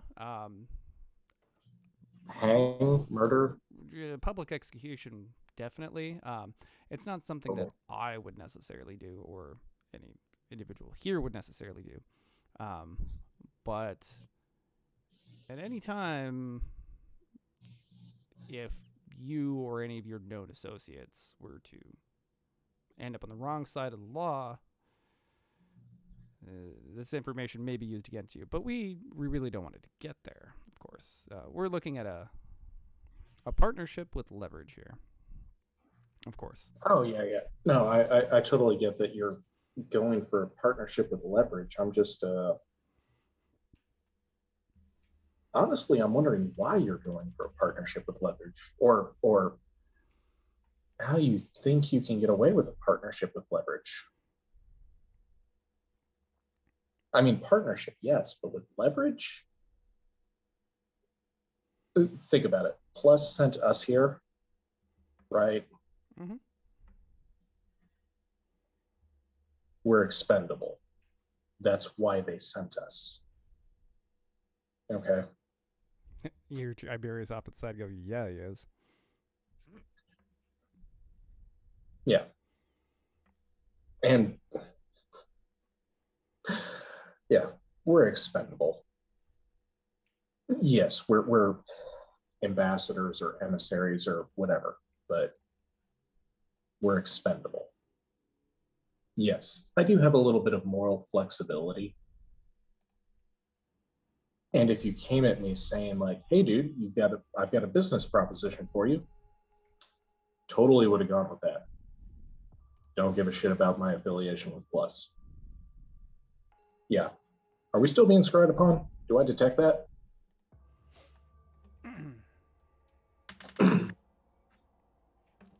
Nope, you don't detect anything or Okay. any sort of magic around you. Yeah. Would have gone with that. I don't appreciate the way you've come about this. Well, and because of that, I think like you're just wasting my time. And because of the way you've presumed to be able to coerce me and my affiliate here, Tarvos, you're with me? Yeah, but see, I don't know about to the death. I mean, you could call me an affiliate. In reality, I'm more like a contractor. You know, I mean, just personally, you know, private contractor. He doesn't even give me health insurance. I'm gonna start leaving my purse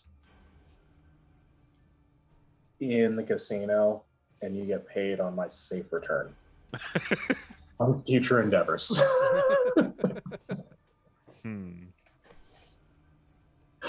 Yeah, no, I just don't appreciate the way you're going about this, and I really, the business proposition, I actually don't mind. I don't like that you're trying to strong arm me. Tiberius, you know how much of a dick I am and how pompous I am and how proud I am, right? You didn't tell these dudes that I would not go for this. Well, that every little bit of that might be true. You know, there's some things that people have to experience for themselves. Yeah, I know, but because of that, I don't even trust that they could even get me to meet one of these senators. You know, I think they're just trying to leverage a deal out of me. Okay, you believe what you will there, Felix. I am going to. I'm going to go ahead and get myself out of here. You boys play nice, of course. Tarvos, Absolutely. if What stands up? Tarvos, you and I may have a conversation ahead of us in the future. Flexi told me some only nice things about you, of course. Yeah. We'll see about that jerk. I mean, farewell, my friend. We'll see you in the future. Tarvos, we're going to the door. We're leaving. Okie dokie. Sounds like a plan to me. Watch my back as I do it. You got it.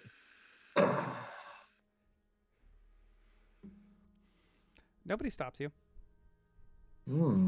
Interesting. We get out to the alley? Yep. With Tiberius there? Yep. Tiberius, what the fuck was that all about? It sounds like I brought you here. I told you that they would have a thing. They offered you something. You just delayed until and then walked out. So, your loss. If they decide to mention your name to any sort of authority, then that's on you. You had the offer. You're the one who didn't do anything about it or with it. Yeah. Well, it's not like we're going to be here much longer, so it doesn't exactly matter much, does it? No, not necessarily. Tarvos. What up, bud? Did I ever give you a hat of disguise? Give me a what now? Did I ever give you a hat of disguise? Sure didn't. Yeah, motherfucker. Where the fuck is Robbie? Hey, I'm all about, company tools being supplied personally. Haven't got any of that yet.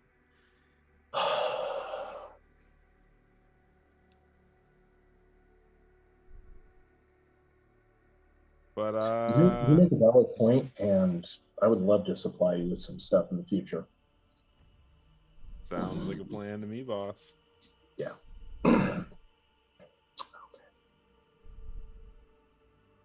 Tiberius, do you know where any of these senators are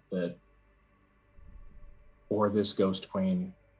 Because I've had it up to freaking here with this bullshit. Okay. You're not an Atramos. You have an in to the senators right there. No, I don't. I do not trust those guys because they're trying to leverage something out of me. Are you saying that you wouldn't be trying to leverage something out of them if the tables were turned? I wouldn't. I'm actually trying to give them something, and they're trying to take even more. You guys really don't... Tiberius, you're not an Atramosian. Okay? You're an elf. You understand what everyone stands to lose right now. Diplomacy check. You understand what everyone stands to lose right now. And we're playing fucking games of, the quid pro quo and shit like that. You got to give me this because you want this. No, I'm giving you the opportunity to survive. And you want to take advantage of me and advantage of everybody else? You're trying, that's disaster capitalism right there. I hate about that shit.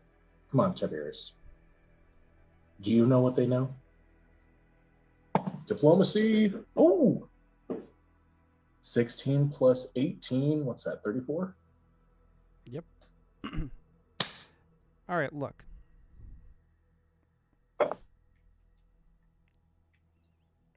I was requested to meet to introduce you. Okay. I introduced you. I get it. I'm not a fan of people trying to take advantage of disasters or any sort of situations like that. But I keep myself out of the affairs of humans as much as possible. Here's the thing. They can get you what you want. It's just going to cost you. It'll profit you too, if what they said is true. I'm going to go ahead and assume that they will, because obviously striking up that sort of bargain with you has certain inherent dangers to them as well.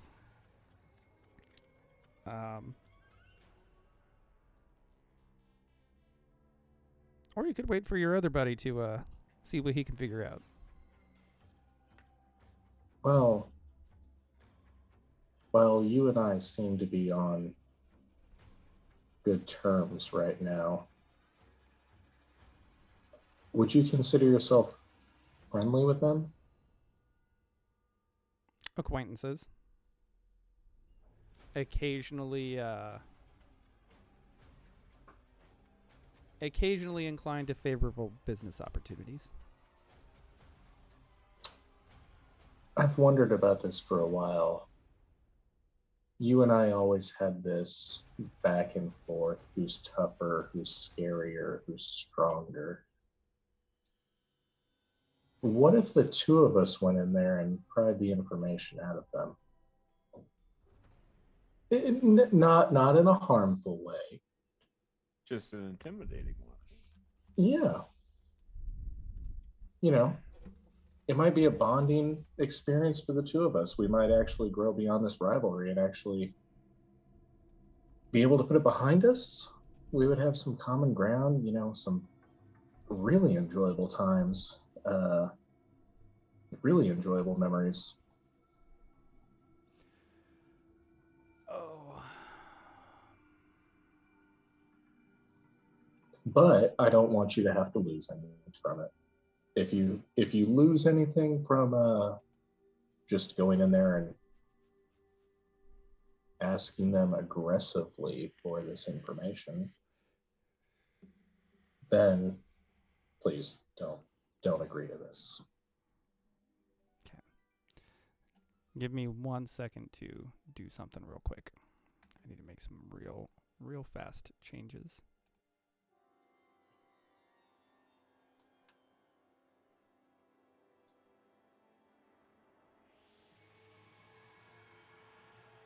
Y'all can still hear me, right? Oh, yeah. Yes. Okay. Stream, you guys can still hear me, right? I changed some audio settings real quick. I want to make sure that y'all can hear me just fine. Yeah, it sounds a little funny. Well, at least on our end, but yeah. I just want to make sure that they can still hear me on stream because the actual visual representation there changed. I didn't see a visual change. On my side. Oh, okay. Just want to make sure that they can still hear me. Okay, good. All right, I checked it. We can still hear. Okay, cool. You know what, Felix? It's been a while since I've had a good tussle. Yeah, let's go see what information we can pry out of them. No, I still don't want to touch you. But I can... That's fine. Your alpha hands are too soft. Let's go. All right, so let's go ahead. Who's going to kick in the door? We're going to kick in the door, and we're going to talk with into the sword. I'm going to assume that they're going to go first. Who has a sword? I'll take up the rear. I'll make sure nobody else comes in through that door. Okay. So go ahead and give me initiative before we get in there. 7. All right. Tarbos. Ooh. It's one for my life, man. 17. Hell yeah. 17. Okay, well, Tarvos, you would be top of the order, but you're going to be pulling tail end Charlie. So you will have a readied action. Yeah, you'll have a readied action. Well, essentially, technically, everybody's going to have a readied action.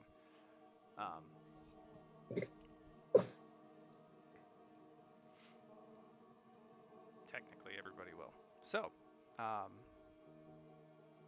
well, Felix, let's see how much entertainment we can gather from this. And he turns opens the door, steps back in, and goes, "Gentlemen, we've had a change of heart." To which everybody looks at him rather confused because, he's speaking as a group. And as he does that, he gestures with his hand and launches a couple magic missiles at the guy at the right side of the table. Not the one who was talking, not the scarred dude on the left, but the other guy. That's 1, 4, that's 7 plus 3 plus. Okay, so he, gentlemen, we've had a change of heart, and fucking blasts away with magic missile as he steps in the door. Felix, your turn. Okay.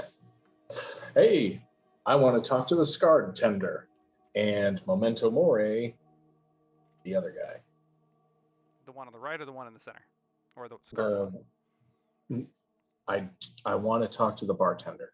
I think that he may or may not have more information, but yeah, I'm trying not to kill anybody, but Fair. Tiberius is here, so I do want to show off. Okay. Let me turn off for this. Damn it.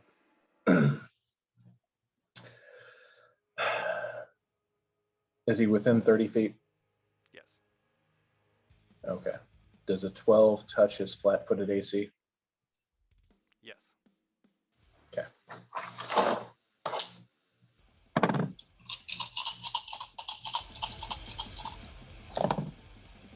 There we go. 14 damage. 14. Oh, hey, look at that. Tied with Tiberius. Okay. Showing off. All right. So, Tarvos, door's been kicked open. Are you going to do anything? All right, Or hold so an action? are we aiming to maim or kill here, Felix? We're aiming to maim. And also try to keep the scarred bartender alive. Okay. Well, I only have really a bow. Can I shoot one of them in the shoulder? I mean, you could. If you can always attack non-lethally at a -4 to hit. Okay. Yeah, then I guess I'll do non-lethally. Yeet. Ouch. 9. For the first, we're within 30 feet, right? Yep. Yes. Okay. 9, You can 11. only do that with a melee weapon. I gotcha. For the What? rapid shot? You can't shoot for a kneecap? No, that would be lethal. Or potentially lethal. Yikes. Because melee, like a sword, you can hit him with the flat of the blade instead of the actual blade, right? Instead of the sharp side, you can hit him with the flat side. Gotcha. Did you just look up that? I didn't know that was a thing. Yep, you can use a melee weapon that deals lethal damage to deal non-lethal damage instead, but you take -4 on your attack roll. Okay, so they're within 30 feet, so is drawing a weapon, you say drawing a weapon through while I'm moving, it doesn't cost anything, correct? I don't treat it as costing anything, correct. Okay, so I'm going to go ahead and move up to them and draw out my Elvish Thin Blade, or Elven Thin Blade. Okay. And then attack the closest one to me. Non-lethally, of course. Of course. Of course. So I rolled a 19 plus 11 minus 4. Oh, 19 is your critical threat with your thin blade. Okay. Ooh. Roll that again and confirm.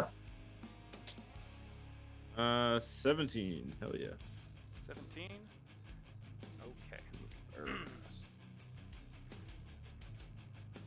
Okay. I'm sure that confirms. Tiberius, perhaps I should have taken up the blade.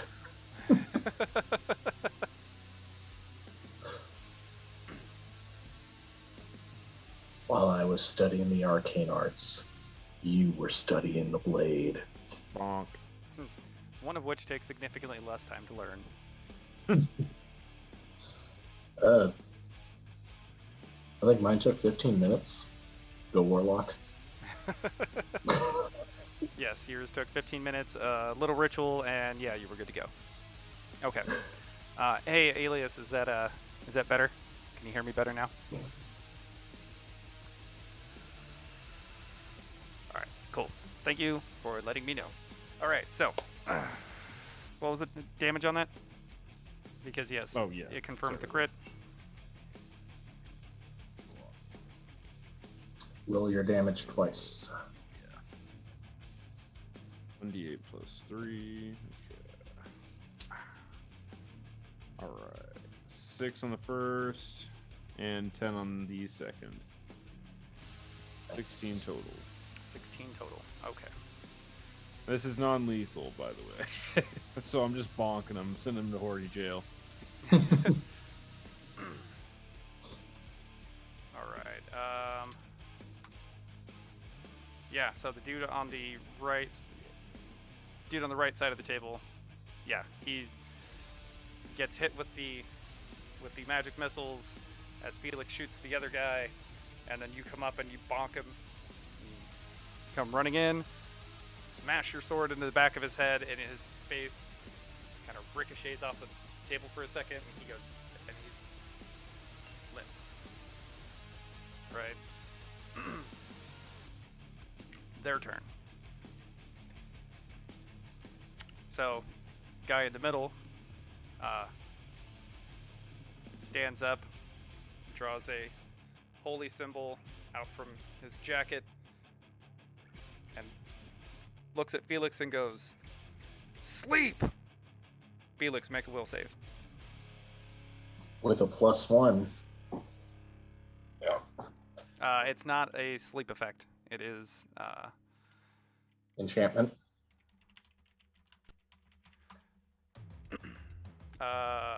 Yes. If it's command, if it's command word sleep. Okay.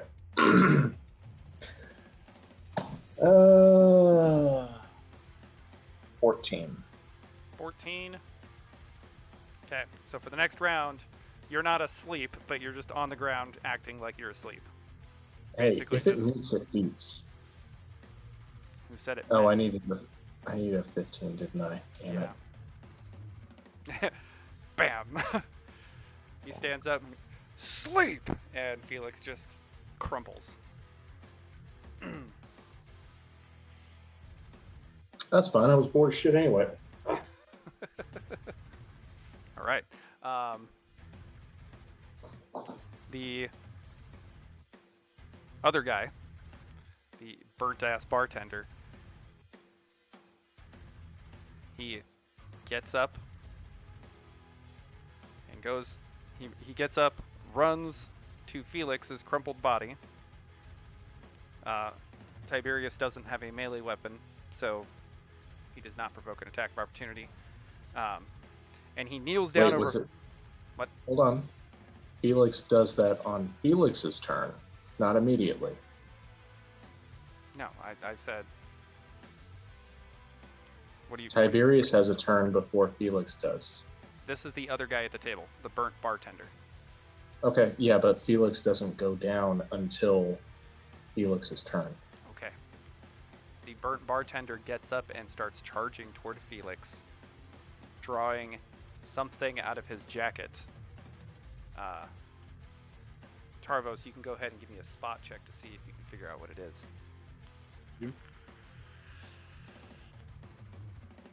So I rolled a 24 on that. 24. He is pulling some sort of glass bottle from his jacket. It's about the size of a kiwi. Oh, so it's a potion. Yes, a potion of some variety. Now, Tarvos, it is your turn. Because these guys Okay. actually went top in the initiative after your guys' surprise round. Okay, so the one guy who I bonked, is he? How does he look? Pretty He's pretty unconscious. withered, or He's oh, he's unconscious. face down on the table. Okay, who's the closest person to me? The guy standing. If you take a 5-foot step, you are adjacent to the guy who cast that spell at Felix. Okay, yeah, I'll go to that. I'm going to bonk him as well. All right, 4 plus 11, so 15 for the first, and 17 for the second. What was the first one? That was 15. Okay, so yeah, both would hit. All right. And then first roll be 7 damage. Second roll 4 damage. Okay. 11 total.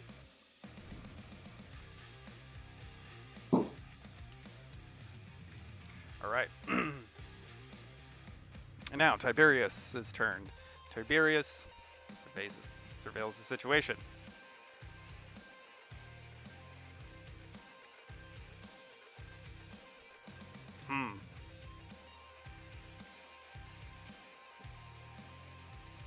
Conundrum.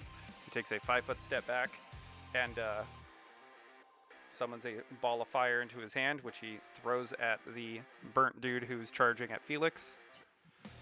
Damn it, he beat me to it. I was going to spit fire at him.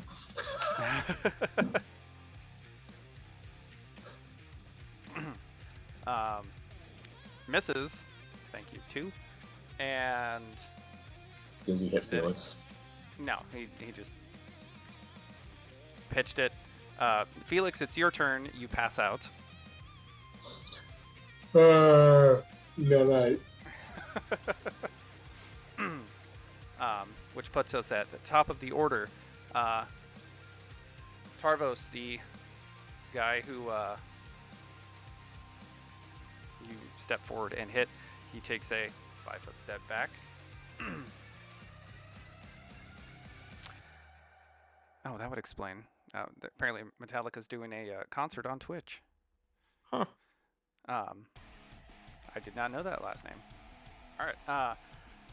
He steps back and casts a spell on himself. Assuming healing? Potentially.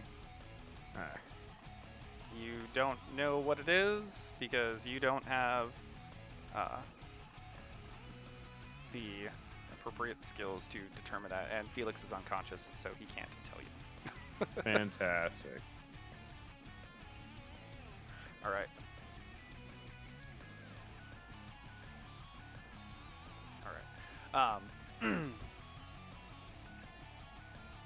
Yeah, so that dude, he steps back, has a spell on himself. The other guy kneels down over unconscious Felix and pushes that glass bottle into his mouth. Ooh. Positions his hands on Felix's shoulders and hikes himself up like he's about to, like he's readying himself to just like knee hit straight into Felix's jaw. Yikes. Which puts us at your turn, Tarbos. Ooh, okay, and this is the guy we're trying to keep alive? Yeah, that's the guy that we're trying to keep alive, who just put some potion in Felix's mouth and is getting ready to kick it shut. Oh, geez. So if I grapple him, I can keep him from doing that, right? Yeah, you could try. Ooh. That would be a good use of your skills, yes. Yeah, okay. Roll the dice, Mortal. Oh, jeez. Alright, so how do I initiate grapple on that? Well, you would take your move action to get over there, and then you would basically do a touch attack to try to hit him, and then initiate grapple from there. Okay. Alright. So I'm going to do that then. So touch is dexterity, correct, for the yes. bonus? Okay. Dex plus your base attack plus your roll. And your highest base attack when you're only using one base attack is BAB. Oh, okay. Yeah. So 6 plus 1, so 7. I rolled a 1. Let me get some hot sauce. Oh, jeez. Oh, dude, that was roll of the year right there. I know, right? Hey, I'm almost is tempted. that- I'm almost tempted to have him and tackle him and accidentally cause it all to happen. But yeah, go ahead and do the hot sauce. Is that a first? Felix didn't roll the first one. Yes. I think so. I've gotten close. I've gotten a 2. Hey, we're the first last name ever. Oh, he's saying here talking laugh shit at about you. Don't worry. Oh, yeah, I man. know, but where's the laugh at him? It's Tardos. Hear that Okay, last name? yeah, that Felix was, is calling you out for not laughing at him. He's unconscious with an unknown potion shoved in his mouth right now, and you haven't laughed at him. Yeah, he's deep throating it. Oh, geez, yeah. I just, we have this, what's it called? Ghost pepper blueberry hot sauce. Ooh, It's that very sounds hot. tasty. Very. Okay, so re-rolling. I swear to God, that's not much better. Knew it. No, I got a 6. So that would be, you said it's Dex plus BAB plus my roll. Yep. Okay. Ah, yes, there we go. Like the curve, Felix. So 17 total. 17 total? Okay, 17 is enough to hit. Or to start. Now we deal with grapple. Grapple is, let me make sure that I pull this up correctly.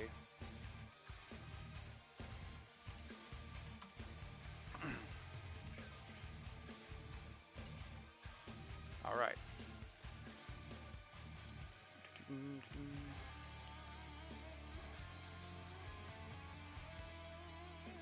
Okay.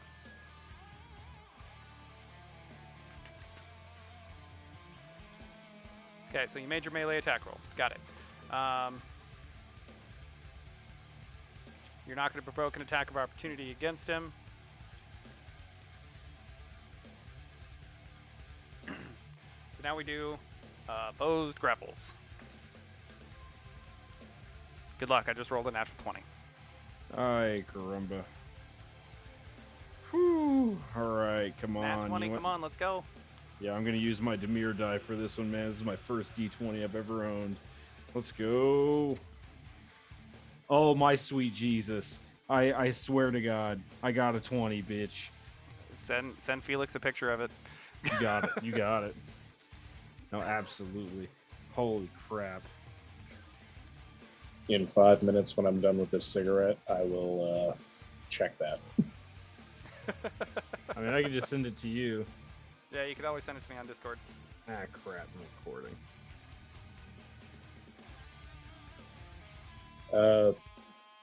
Honor rules here. Yeah, we'll. Okay. All right. So, so, what is your total bonus? Actually. Oh. Okay. Actually, so your DM, initial attack. DM. Hold on. I'm correcting myself. The opposed grapples are going to be based off of those that exact bonus that you just used to do the initial hit, because you just need to hit with a melee attack. So this one you'll be using those same bonuses because I screwed up earlier. You actually would have hit better earlier, so I'm not concerned about it. This one is going to be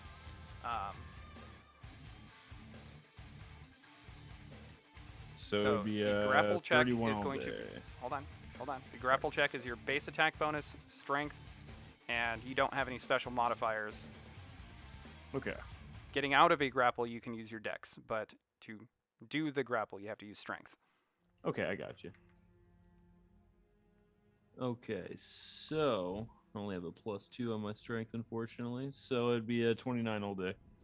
29 all day. Outstanding. So yes, you have successfully grappled him. You go in, you come running over to Felix, who's in a bad situation. You leap, you grab, you got him, and more or less you just tackle him and roll to the side, so he's no longer, about to kill Felix or whatever he was going to do. which puts us at Tiberius's turn. Oh, you can also deal your non-lethal damage.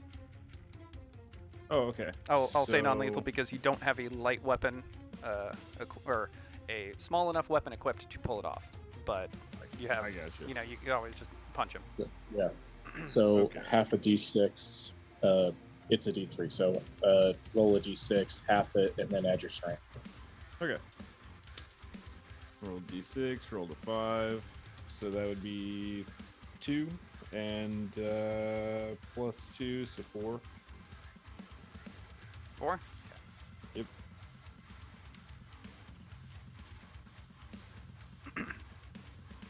All right. Tiberius, again, surveys the situation. He looks at the guy who is on the other side of the room that you have abandoned dealing with, and casts a spell at him. The guy makes a reflex save.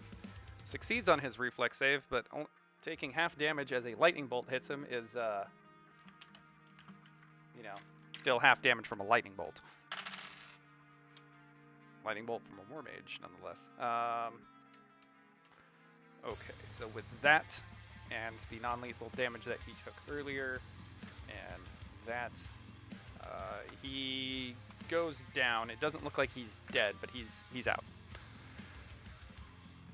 Felix, your turn as you wake up.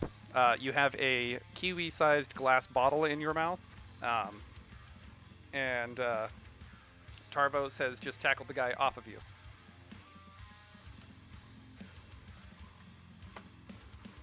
So move action to stand up, I guess. Okay. And then 1 second. Okay, 15. What was that? He said you needed a second. I said give me 15 seconds. I'm trying to find a place where I can speak without it being too loud. With background microphones and everything. Stand up and look at Tiberius. Damn, I didn't know you could do that. As a free action. And then precise shot doesn't let me shoot someone who is in grapple, does it? You could shoot somebody in grapple. Because there's a lot of rules for Well, I mean, grapple. Yeah, but with precise shot, does it let me shoot someone in grapple? I know it lets me shoot someone who's in melee, but does it let me shoot someone who's in grapple? Technically, yes, because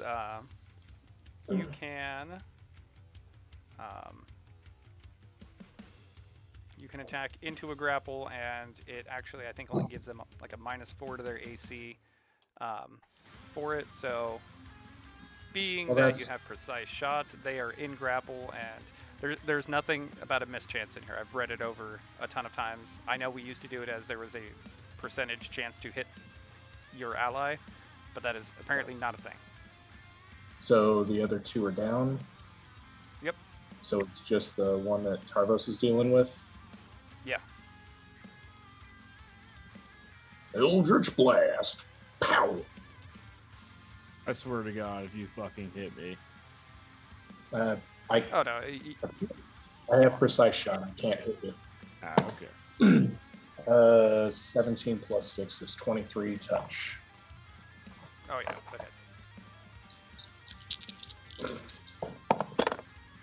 hits. 14 damage. 14 damage? Okay. So that's 14 lethal, 4 non-lethal. Got it.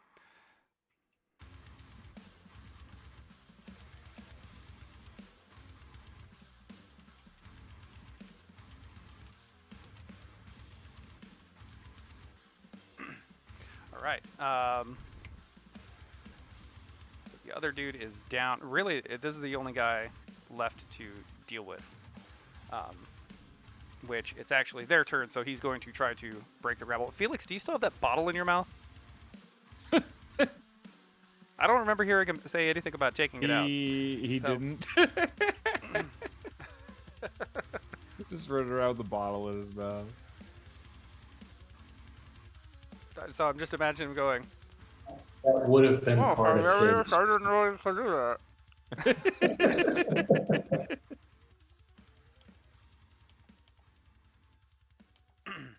All right. Let's see. If escaping from grapple, it is.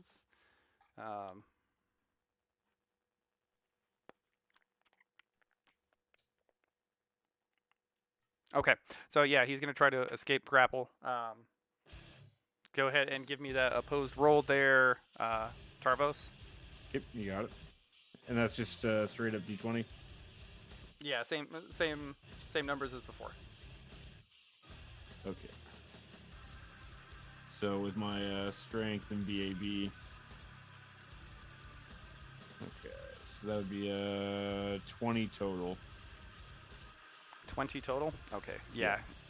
As despite his mighty struggles, he's stuck. He's not getting out. Rip. But that puts us at your turn. All right. So he's on top. Well, we're still grappled, right? So I don't have any type of light weapon, right? So I have to go straight into the D3 plus strength. Yep. Yeah, I think your sword's a one-handed weapon, not a light weapon. Right. Yeah. Okay, so rolled a 6. So that is 5 all day. 5 all day? Okay. Yep. All right. So,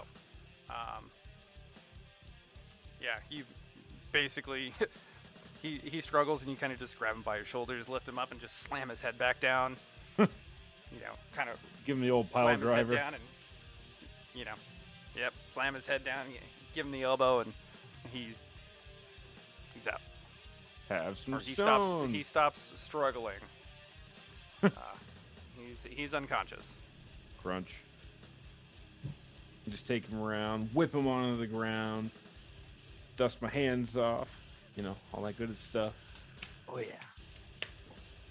That was the last enemy, right? Yep. Very, very cinematic. Like, that's one of those fights that it's like, that was 30 seconds. 30 seconds of combat. Just bonked him, man. Just took him out. Burst in. They're throwing spells. You hit this guy, you hit that guy, you hit that guy. Bam. Everything's done. Felix goes down. Felix gets back up. Yeah. You're Okay. welcome. No, appreciate that. I owe you some platinum. Yeah, you do. Yeah. Tarvos looks over at Felix and says, "Hey, you should probably get that out of your mouth." What? Well, yeah. I'll figure out what that is later. Okay, all right. Hey, Tiberius? I didn't expect tonight to go this way, but kind of glad it did. I actually have a newfound respect for you.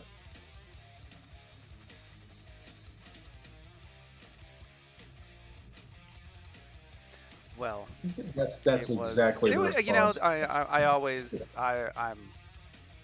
I'm always appreciative of a little bit of adrenaline. I wish it had lasted longer, but you know how these things go. I recommend wrapping this up and probably moving on somewhere else. I'm gonna go ahead and get out of here. You have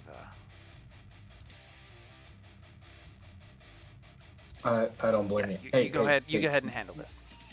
Next time. Friendly duel. Maybe. We'll see. But we'll cross that bridge when we come to it. But anyway, good fight. Yep.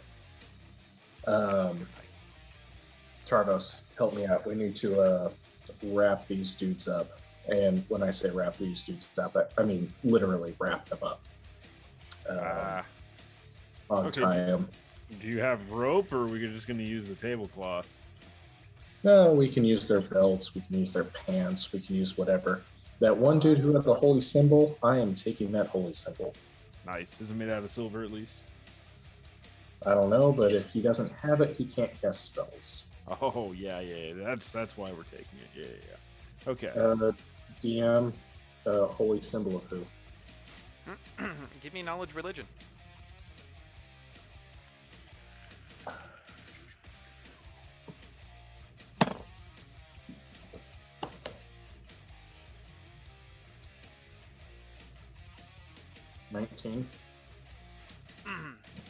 This is.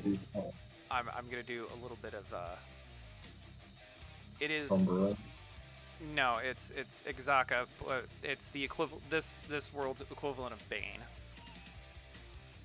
Equivalent of Bane? Yeah. You had to choose a demigod? No, like a tyrannical god, like a god of tyranny. Like someone who just wants to subjugate everybody. Holy symbol of who? Exaka, or Exaka, EXSACA. I want to say it. I'll have to look it up. Exaka. Got it. Okay. Tyranny. Cool. Awesome.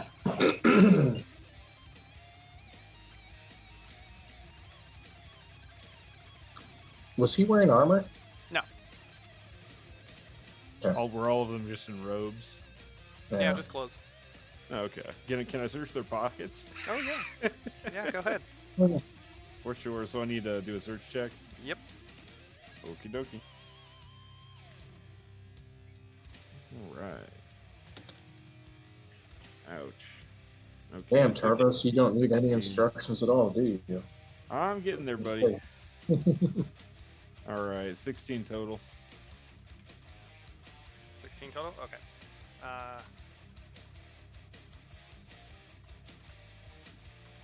Okay, so, yeah, amongst the three of them, you find 175 gold, 4 platinum, and 3 potions. Could you repeat that one more time? 175 gold, 4 platinum, and 3 potions. And that's all yours, buddy. Nice. So, do I know what the potions are? You don't, but Felix can identify them pretty easily. Yeah, that'll take some time. Wait. No, if they're magical. Yeah, I'm going to take the one that was in my mouth and those other 3, and I'm going to identify them all. Boop, Okay. boop, boop, boop. So, 2 of them are potions of cure moderate wounds. One of them is a potion of pass without trace, and the one that was shoved in your mouth is a potion of explosions. Holy crap. That's a throwback to the way I killed one of Greg's characters 20 years ago.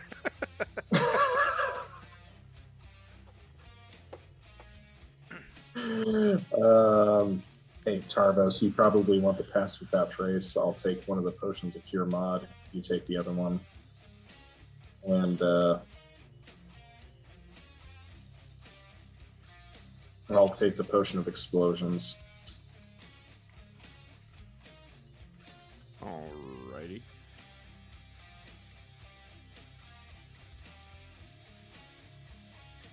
Sounds like a plan to me. No, wait. DM's character didn't die that way. The cleric who kicked that potion died. Yes. If I remember, your character was a barbarian who raged and beat kicked its himself mouth to death. shut. I kicked the mouth shut. I survived it because I was raging, and it killed 2 people in the party. cleric. Yeah, it killed the It cleric. killed the cleric. Yeah, who had not taken damage yet, but clerics don't reflex save. Yeah. Fun times. Yeah, fun. Okay. Okay. So they're tied up. Tarvos, you have all the loot written down. Oh yeah. You've got the potion of pass without trace, the potion of cure moderate wounds, and then all the gold and platinum. Yeah, you just keep that. That's your payment for today. Oh, wait a second. And Nah, man, you're still on the ropes for my paycheck, bud. okay, do you want to go halves on all that gold and platinum, or do you just want to take it? Bro, I knocked out at least 2 of these guys. Okay, I'll take it. You drive a hard bargain. Yeah. Okay, and everyone's tied up. We don't have your rope or anything, but we can always use their shirt or pants or whatever. Yeah, you can make makeshift ropes, makeshift bindings. Yes. Hog tie them. They may still be unconscious. Are any of them looking like they're about to become conscious? Are any of them outright dead? The cleric has one more roll and before he dies. Okay. I'm going to attempt to cure light wounds him with my wand. I'm not using that potion. I'm going to use the wand. Yeah. If his god of tyranny wills it, he'll live. That was a 2. Fuck him. It's fine. I've rolled a 9. So the cleric passes away from his lightning bolt wound. Oops. He sizzles to death. Yep. Yeah, no big deal, What right? about- Yeah, now I want barbecue. What smells like ozone?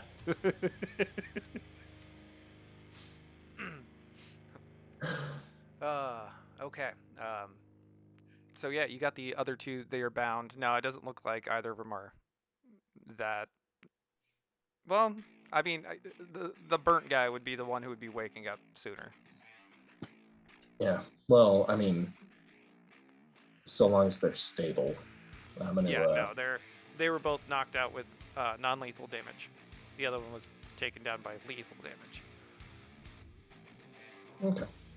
The other one I'm got gonna hit with go a ahead- lightning bolt to take him down. The other 2 were just punched or hit with a sword for non-lethal. I'm gonna go ahead and boop the one with. I'm gonna go ahead and boop the bartender with the wand of cure light wounds in order to try to wake him up.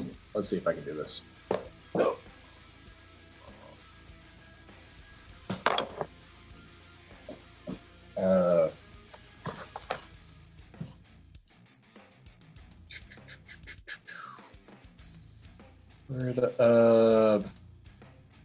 Actually, 19 plus 11 is a 30.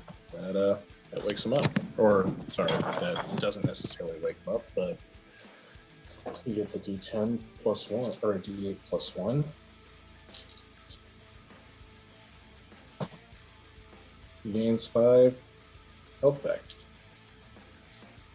Alright. Oh, actually, he gains 5 non-lethal and 5 lethal back. Right. Tarvos, you're on standby to sucker punch this dude if he gets mouthy. Can I kick him instead? Or you can butt stroke him with, pommel punch him. Whatever you want to do. I forgot that term. Yes. Okay. Yeah, you got it. Give him a good little slap. A hilt to the head. Yeah. So Oh, yeah. you heal the bartender, and as he is healing, he struggles against his binding and then freezes once he realizes exactly that he's not exactly in the best situation. Hey, buddy. Do you remember my name? Of course I remember your name. Yeah, what's my name? Felix Adelphi. Okay. I have no idea what your name is. That's not the And that's first time because you you're said really... that to me.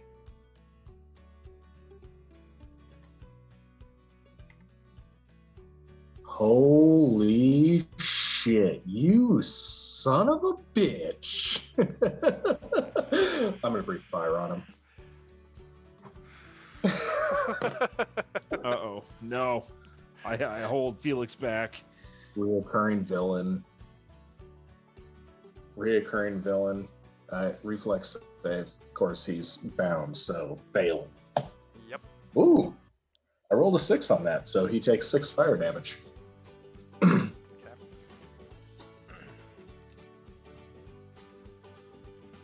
Okay. Oh, okay. I can't look it up. He may or may not catch fire. I can't remember. No, I don't think he does. Yeah, no, I don't think most breath weapons don't cause them to catch fire. It just burns them. Technically, I could, but that would require some sort of sticky substance. So something like alchemist fire would definitely do it. But yours is more like hitting with a blowtorch real quick. Yeah. So yeah, he fucking starts rolling, screaming. You know, his flesh starts bubbling, adding to the layers of burn scars that he has. Tarvos, old nemesis. I didn't recognize him because the last time I saw him, he was on fire. But yeah. Yeah. Seems like deja vu at this point, right? Metagaming. Think Rickety Cricket from Always Sunny. Ah, yes. Hey, it's Felix's song. Yeah. What exactly is this guy? Is he immortal, or why does he keep coming back? Well, I showed him a little mercy before. I got you. You didn't want to brutally scar him for the rest of his pitiful life last time. Oh, no.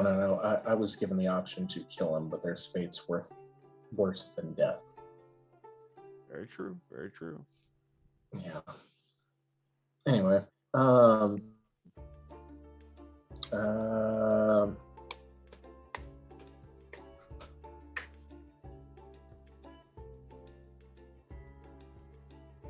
Tarvos, punch this motherfucker out. You got it. Talk to him. All right. Give me So that do I need to non-lethal roll the damage hit on 'cause he's that? no. Okay, cool.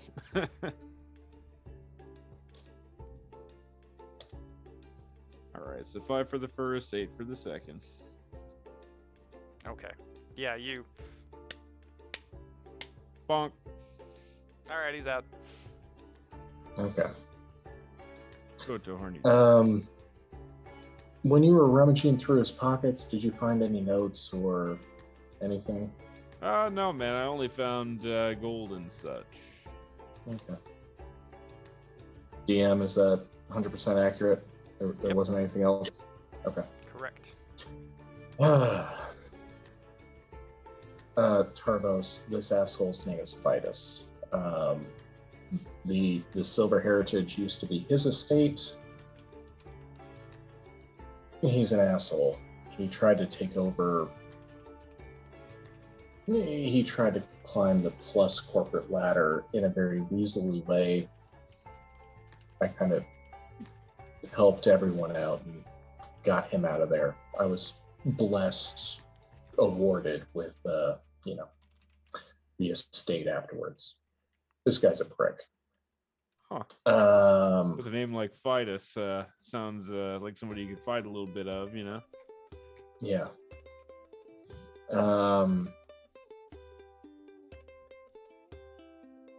Actually, you know what?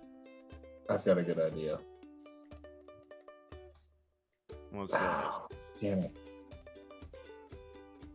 How far away is the nearest Plus gate? No, it's a good ways away, isn't it? Yeah. Be all the way back in Arcadia. Damn it.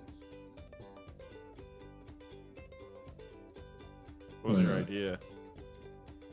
I want to get him back to the Plus compound. Yeah. He probably wouldn't survive a trip like that. Not with me around, no. He's had enough of my mercy. But he has information that we need. And he's not going to give it to us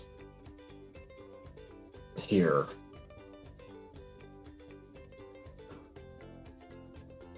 So what do you recommend we do then? Oh man, this has gotten tricky. Yeah, you probably shouldn't have cooked them like bacon. But I get it. Lifts up shirt, shows scars. That son of a bitch sent a dragon after me and let her give me these. He deserves way more than that. Yeah, what a bummer. Yeah.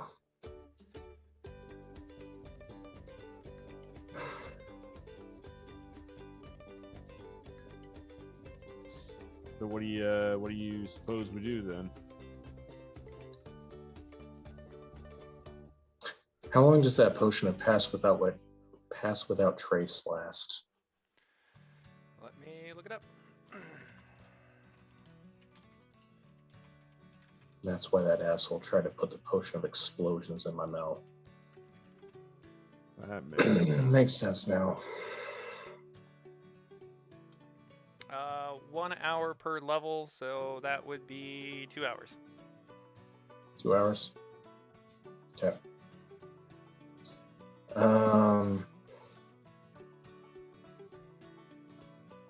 Okay. Tarvos, we can't stay here for too long. We need to go find someplace else to be. I do have my bag of holding with me, and people can survive in that for several minutes before needing to come up for air. Okay. If I give you if I give you the bag of holding stuffed with these two individuals, and you use the potion of pass without trace, you can easily sneak around town. Okay. I think we need to smuggle these motherfuckers onto a ship and move up to Arcadia. All right. Okay. I'm about it. Okay. All right. Let's before we use the potion of pass without trace and all that, let's beat the shit out of these assholes. Let's just fucking make sure they're not coming to for a good long time. You got it, boss. I'll do this one for free. Felix is going to make a fortitude save to make sure he doesn't break his hand. Ow. We're good. Okay. Okay. So you beat them to within an inch of their life. Well, it's all non-lethal. You can't die from that. Yeah, you can. Make sure that it's, several hours before they come to. But I also expect that someone's going to be coming to this area pretty soon, so we do need to move them one way or the other. Let's throw them in the bag of holding and move them to the lighthouse. All right. Sounds like a plan. And every 5 minutes, we're going to open up the bag of holding. We're going to find a shadowy area, open up the bag of holding, and make sure it's full of air and they're alive. And close it and move to the next area. 5 minutes at a time until we get to the lighthouse. Now, are there docks nearby? Of course. Okay.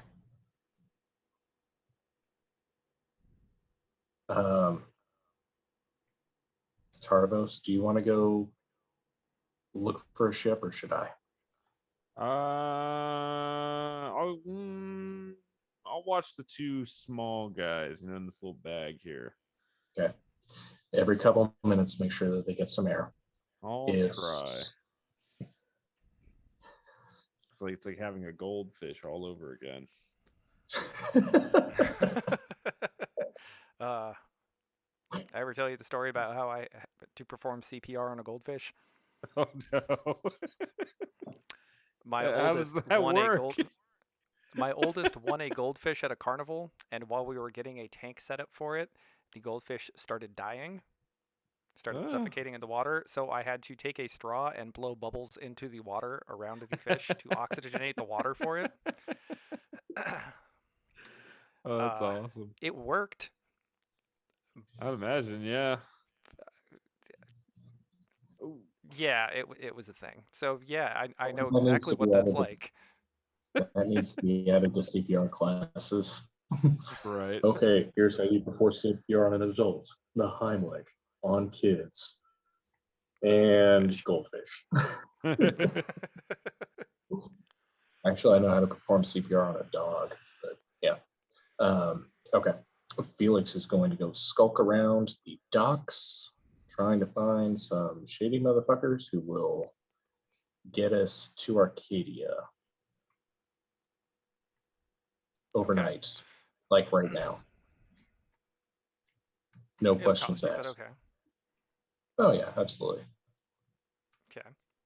I mean, it'll take until tomorrow to get there, but like. Oh yeah, but so long as actually it'll take a couple of days to get there, but yeah, you'll be able to get there pretty quick. Like you'll be able to leave tonight. Yeah. Okay. Okay. That'll be 40 gold. Okay.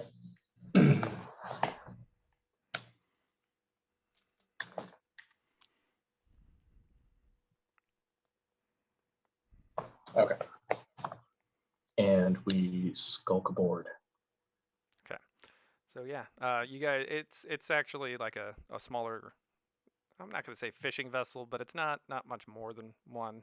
Like, it's small cargo, mostly passenger, little sloop. But yeah, you guys climb on board. They take off middle of the night, and with favorable winds, we'll call it a day and a half by the time you arrive. Of course, they're not going to ask questions. Your two prisoners haven't woken up yet. They're still very much unconscious. But you guys arrive at Arcadia with 2 grown men in a bag of holding. Yep. Okay. Tarvos, you know where the gate is. Go ahead and do your sneaky with the bag of holding, and go ahead and chug that potion of pass without trace so that no one follows you. And I'm going to go walk around town and eventually meet back up at the gate. Sounds like a plan. All right. So Tarvos drinks the potion and then skulks off into the darkness. Assuming it's dark out. It's light now, but I don't see why you guys are trying to sneak around. Nobody can see them. They're in a bag of holding. That's fair. Yes, but every couple minutes we have to let them up for air. Yes, every couple of minutes you have to open it up, and so. And that's awfully weird. Yeah, true. That could be seen as a little odd. Okay, so where are this you is a heading with these kidnapping. two? Oh, we're going to the portal, and we're going back to the Silver Heritage. Okay. Okay. All right. Okay. Yeah. No. With no issues, you guys can make it to the Silver Heritage. Yeah. Okay. We get to the Silver Heritage. I'm going to take him to Cordelia's room. I'm assuming Felix has a room set aside for her. Mm-hmm. Okay. One of them's going in the stocks. The other one's getting bound by chains and manacles. Okay. Now I see why you're going to Cordelia's room. Got it.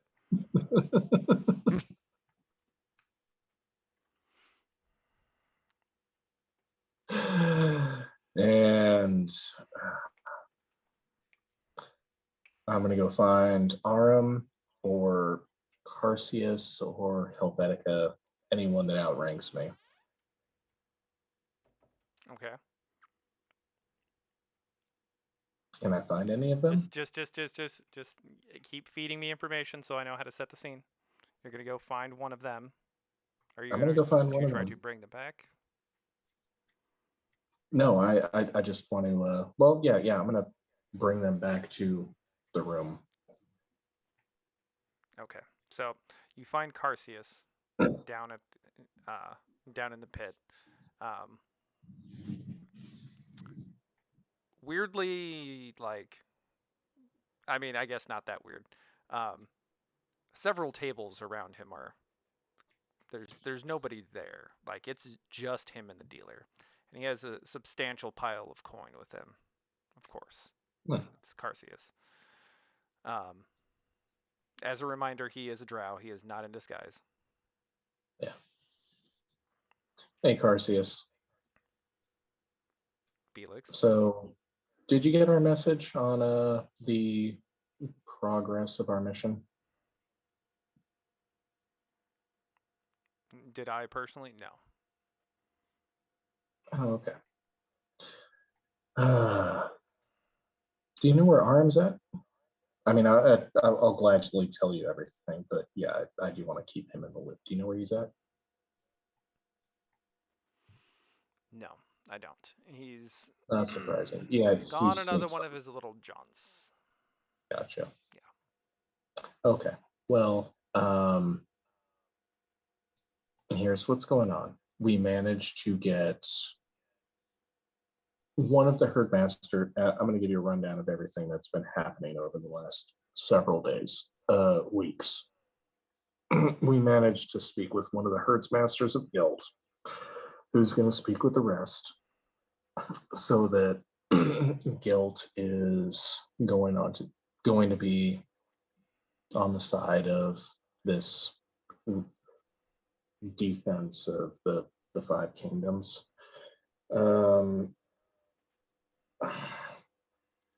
Fuck, what did we do after that? Something in Pontaley. We spoke with. It's the orcs. Oh yeah. The next thing we did was we spoke with the orcs. The orcs are they're actually really indebted to Robbie, but yeah, they're all for it also. Atramos, we spoke with the head of the resistance. We could not find the ghost queen. But after speaking with the head of the resistance, these two assholes, there were three of them, tried to get us involved in a little clandestine, dirty dealings, smuggling operations involving Plus, so that Atramos could get you blah blah blah blah blah blah blah or whatever. Anyway, do you recognize that burnt bitch right there? No, I don't.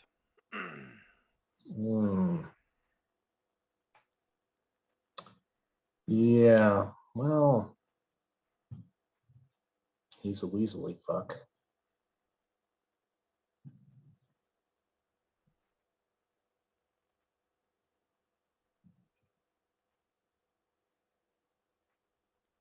No, still no.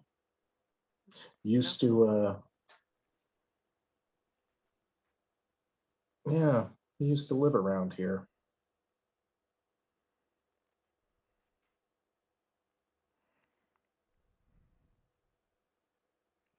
No. Felix, I don't want to come off as rude, but I was enjoying myself. Please get to the point. I get it. You brought some prisoners. You've been doing some outstanding things. What is this? Why should I care? That's Vitus, and he claims to know how to get in touch with the Senate of Atramos. And my patience is at its end. So you want me to extract the information? Well, if I have to deal with this asshole one more time, I'm just gonna burn him to a crisp rather than this chicken skin right here.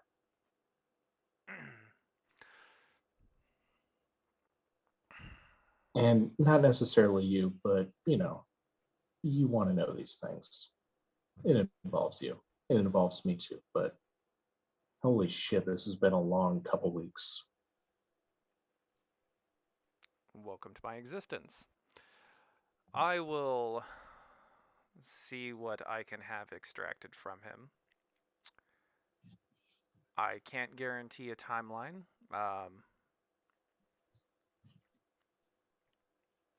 He might break early, he might not. Okay. It's unfortunate that his stupidity and ill-tempered nature has brought him back to your table, but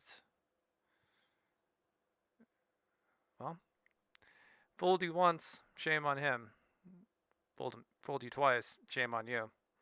I wouldn't let him fool you a third time personally. Hey, no.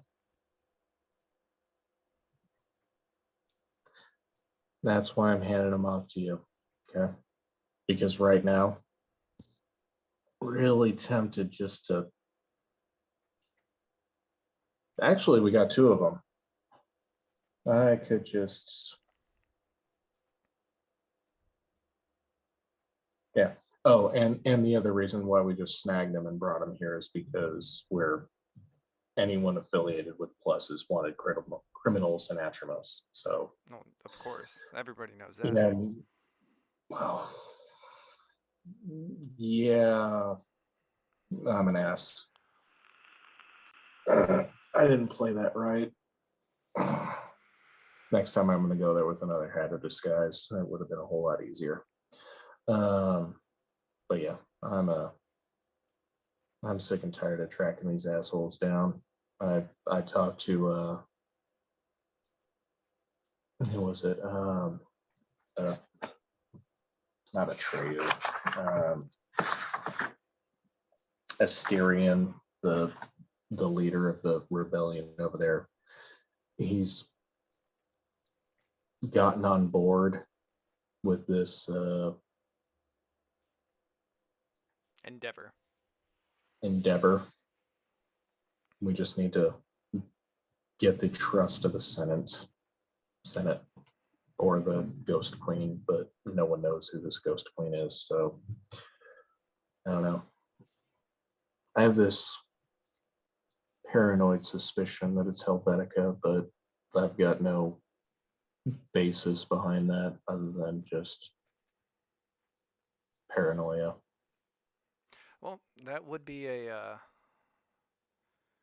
fairly robust assumption if I didn't know for a fact that it wasn't her. Do you know who it is?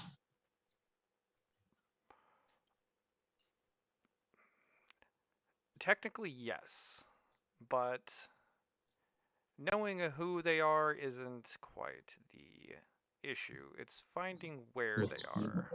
Yeah. Oh, they. Well, hey, Carvos. Robbie was right. She is. I do remember Ravi talking about that, saying that it might be a group of people instead of just one. Is it a she or a they? It's she. It's she. Jinping. Okay. From what I have gathered, before all of my spies were so rudely ejected from Atramos, or slain, she has some old tie to Pontali nobility again. Hey, I thought maybe it's Helvetica.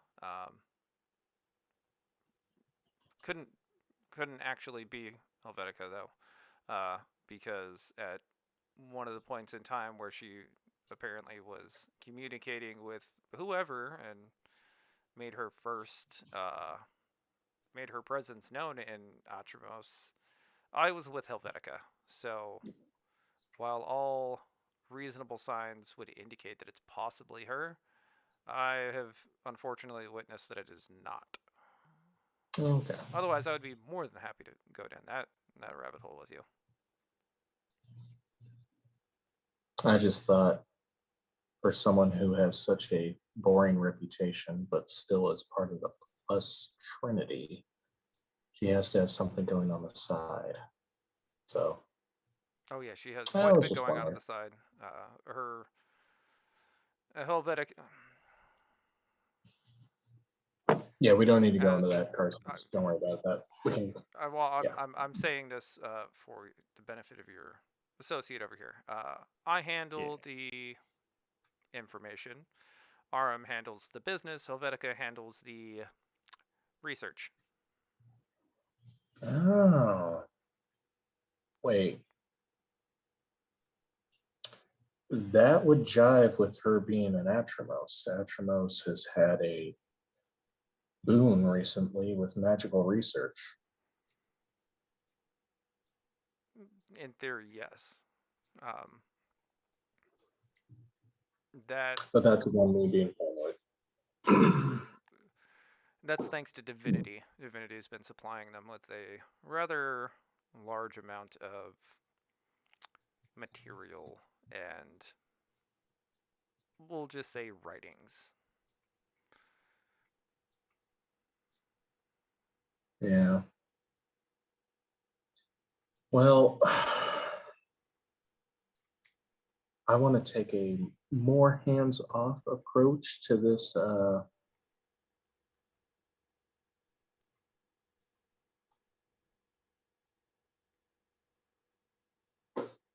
One second.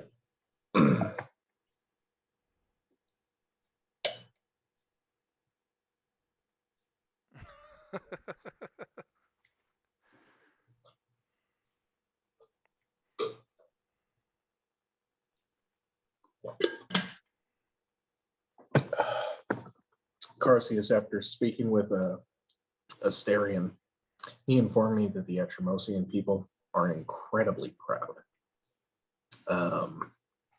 which we all knew, but it's full on arrogance. The only way to get their attention really is to invite them to a bargaining table.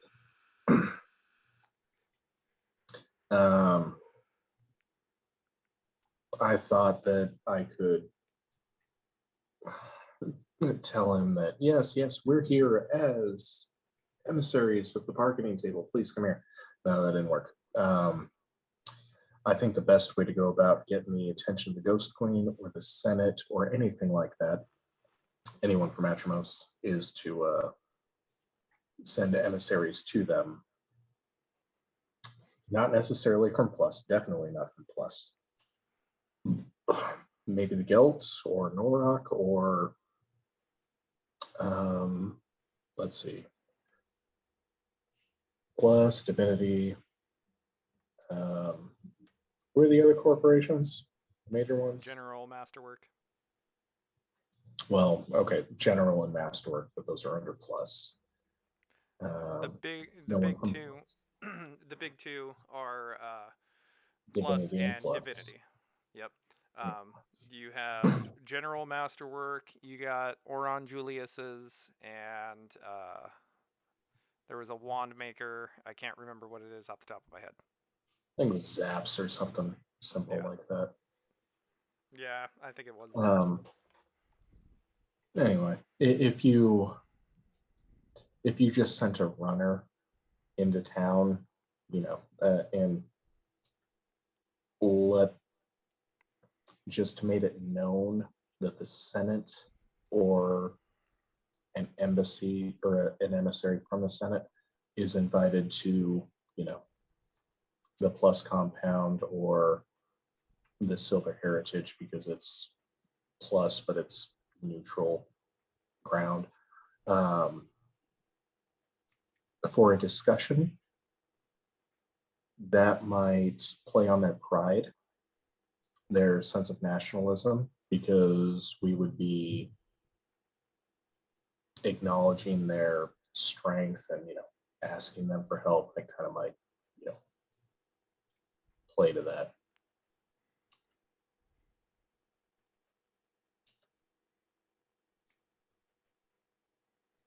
What do you think?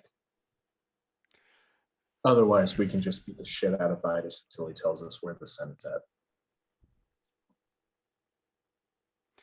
Well, you could really take either route. I do find a little bit of intrigue in. Hey, Tarvos, you still here? Oh yeah. Okay. Hey, you want to throw a tourniquet on Vitus's leg? Yeah, sure, dog. Up high. Cool. Get it super tight. Uber. I don't even think his leg is bleeding. Not yet. I do find the idea of trying to extract some information from Vitus intriguing. If only because he didn't play the game like he should have, and that's fine. I will take some personal joy in knowing the pain and suffering that he will be going through, whether he gives us the information or not. Taking a little bit of a, I'll take some personal pride in this. I will make his current situation look like a blank canvas by the time we're done. Tarvos, and if we get any information, does he still have a? Sorry, DM, I'm doing something while you're talking. Tarvos, does he have a pulse on in his foot now? Do I need to do a search on that? Just take his boot off and, feel right behind his the dorsalis pedis. So I could feel the pulse, but it's really light. Oh, then get that tourniquet tighter. You got it, boss. Tarvos turns it just a little bit more. Get that windlass in there, and just a little bit more. Oh yeah. Now you can always put them too. Just make sure that there's no pulse in that foot. All right. Ooh, there is the third option. Oh, what's the third option? Third option is going to be significantly more dangerous, but I think it'll drive the point home a little bit better. You think you can capture a couple of these big orcs? Ooh. Well, wait, do I still have some of the heads? Or did I give Ravi those to someone? Ravi has a head. Damn it. Capture? I mean,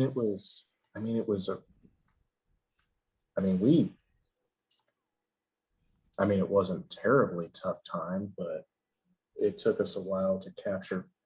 How's that pulse? Tarvos, how's that pulse? It's pretty much none at this point. Okay.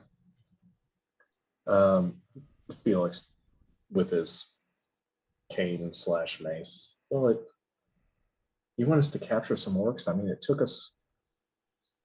It was a little tricky just capturing, and I break Vitus's leg. Okay. Well, okay. You see, here's what I'm thinking. You've given at least one individual who has connections information on what the threat is. Maybe they need to see the threat themselves. Yeah, I'm thinking the same thing, but unless... Let a fox loose in the hen house. Yeah, but showing the hens a fox is not the same as letting a fox loose, and then I go for the foot in the hen house.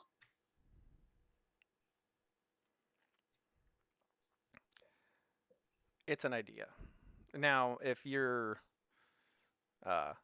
done pulverizing his leg, I did say that I would take some liberties to see what information I can get out from him.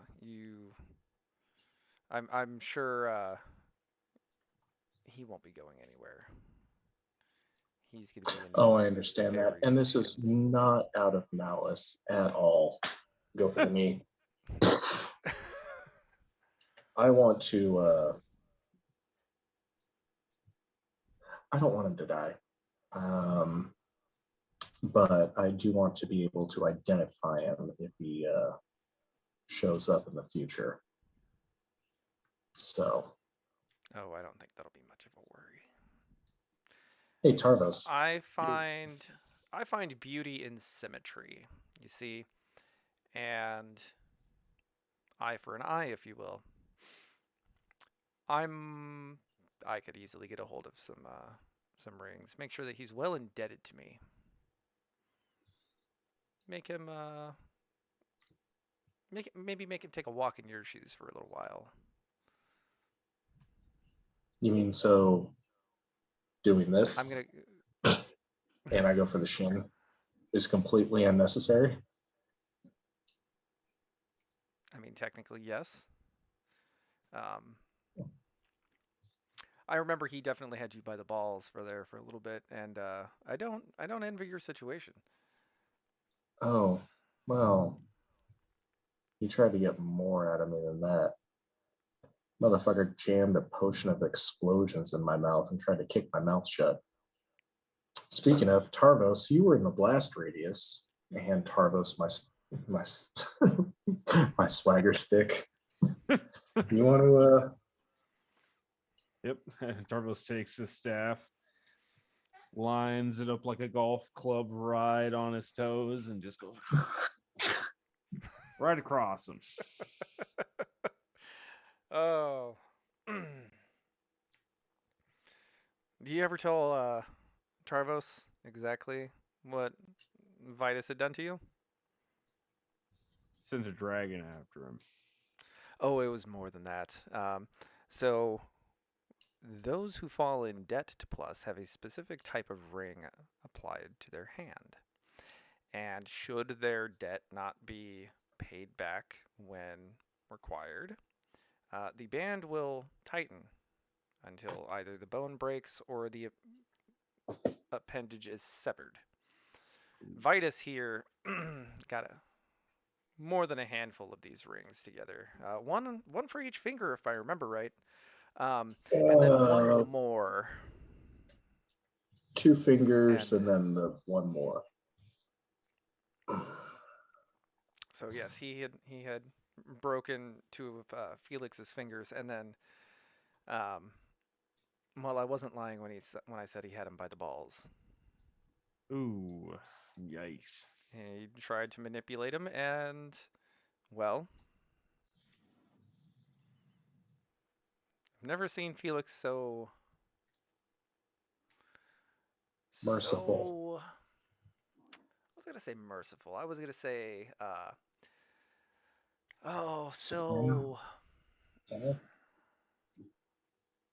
motivated.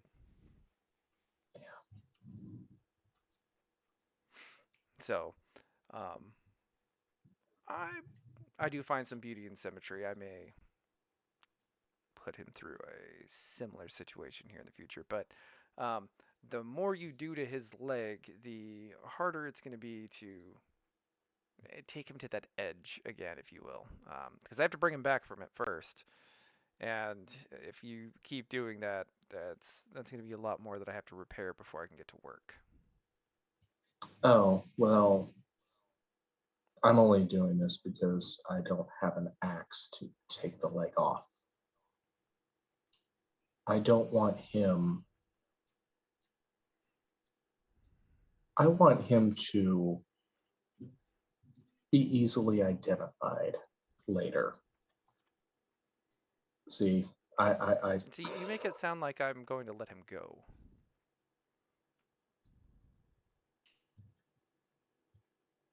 I mean, I am.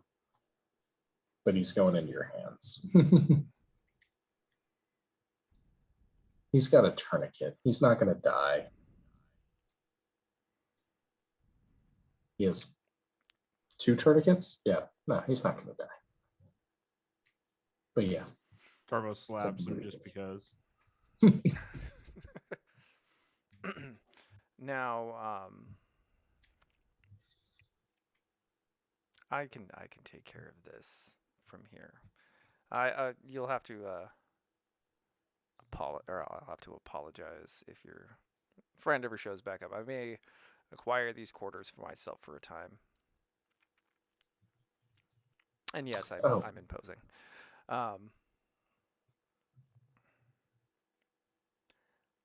I do believe a little birdie told me that there is someone on their way to meet you in the near future. They're not here yet, but I do believe a request that you had put in with Miss Shrila may have borne fruit. So that'll be a meeting that I'm sure you'll be looking forward to. I'm sorry, Shrila has what? Some information for you regarding a request that you had submitted to her sometime back. Oh, interesting. Something about a bargain. Now it's not quite ready yet, but or I should say, the individual in question is not here yet. However, that is coming down the line.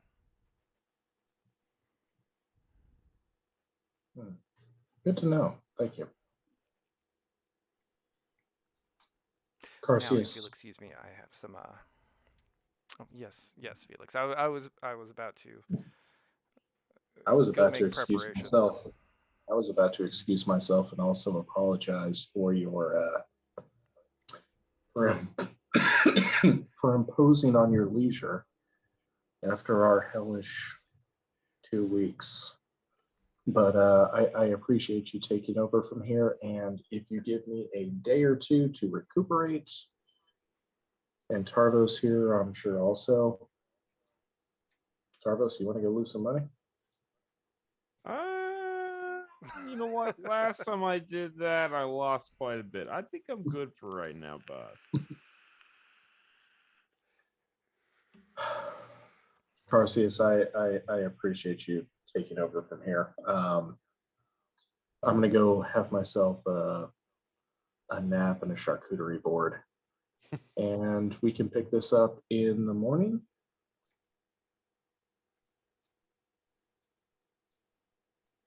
That's fine by me. Okay. And Felix gives one last jab into Vitus's foot. Provost just kind of gives him a little like love tap, not even a slap, just pop, just one last time. Hey, Tarvos. Yep.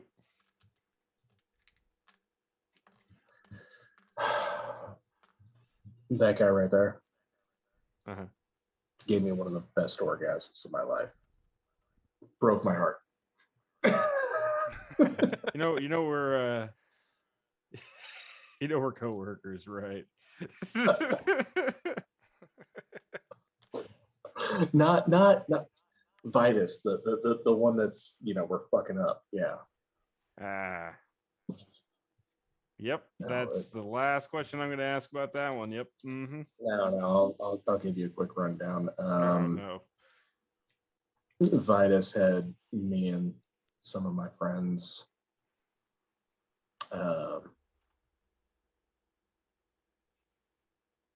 he waylaid us, got us all tied up, separated, tried to torture us, tried to get information out of us. He was actually looking for Aram at the time. This was years ago, or millennia for Aram. But in my case, yeah, he did try to intimidate me. I wasn't quite intimidated. And that ring around the nuts, I'm not gonna lie, I didn't hate it. Harvest just kind of shivers.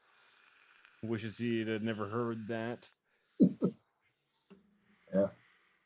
Cordelia was she was enjoying herself too. But boss, you don't have balls. Sorry, you haven't met Cordelia yet. You may someday. Hell of a woman. Yeah, she's in whips and chains. Interesting. She was in the whips and chains. I was in the pain. I was in propane. Good times. That's a good Good Hank Hill right there. times. All right, so what are y'all gonna do about Robbie? Y'all kind of just left him there. Robbie does tend to disappear and do his own like roguish thing and like go and kill people. So Felix really isn't concerned by his disappearance. I do trust that Robbie will show up. Tarvos could care less. Not at all an abandonment thing, more of a think Shadow from Final Fantasy 3. Just, oh, you wake up and he's gone. Oh. He's got a sidekick though. He's here a couple chapters later. Yeah. Yeah. I have absolute faith in Robbie. I believe that he's gonna show up and be like, I've got all these heads and I want money for them. Oh yeah. Holy shit, we won a game without me rolling a 1. Holy shit. Yeah, I rolled the only one, I think. Just because it wouldn't be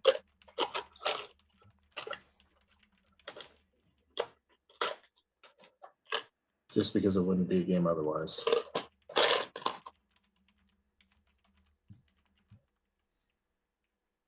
Birthday cake or dirty dishwater? Let's see it. Please be dirty dishwater. Actually, by the smell, I can already tell it's birthday cake. Nice. Oh my God. Your nose deceives you. Bamboozled again. Or should I say, bean-boozled again.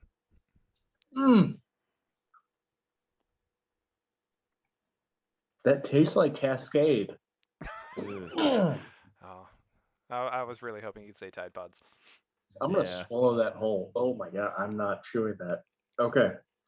Yeah, it wouldn't be a game without me doing some nasty shit. Okay. No, I swear, that smelled like birthday cake on the outside. That's how they get you.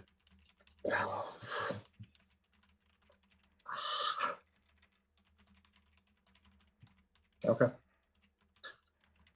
All right. Good game? Good game. Good game.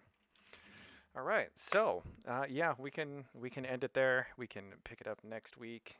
Well, next week we might be doing a one-shot. It depends if Ravi was looking at doing a one-shot. It depends if he's prepared for it or not. If not, we'll pick up where we're at. It would be interesting to do another Christmas-themed one-shot. Ooh. Bring back. Yeah. Go ahead and I'll have my my chance to bring back good old ball punyon. Oh. Never mind. No, we'll talk about that on the Discord. When I'm gonna play. I might play the OP Pally again. The OG OP Pally. Yeah, Tarvos has not had a chance to meet Ball Punyon yet. Not yet. He's a great beast. A true, what's that phrase from Borderlands? Grab the mic and stand up while you talk to give him the presence. Alright, so Ball's always like this. He is half ogre. He's a lumberjack. So this is basically how the entire stream looks the entire time. What was meant to be just low charisma came out to be slightly predatory. Is Slightly. every third sentence. It went from, I'm gonna keep you warm, all of you were freezing to death, to, come here, I'll keep you warm. Ooh. Oh, God. Yes. So, Oh, okay. If we're gonna do that, I said might. I haven't. We got to find out if he is or is not, and if he is, it'll be great. If not, we'll pick up and carry on. Ball Punion is in this world, just nobody's had a chance to meet him yet. Although Andic he and is in Cordelia one of were the quite commercials. close. What? He is in one of the commercials. Well, yeah, he's in one of the commercials. Oh, no. Wait. We removed that commercial because it was way too creepy. Yeah, everybody got really. Everybody was highly disturbed by Ball's big hard wood. It was a lumber supply, of course. All right, you have a good night there. Last name. Last name. It's fine. You can head out. We're just doing the end of stream BS. But yeah, potentially Ravi may be DMing next time. We will see. I'll talk to him about it throughout the week. And yeah, we'll go ahead and actually end it here. So have a good night, everybody. And thank you for hanging out. See ya. Next time we'll find out how many limbs Vitus actually has left. Good night.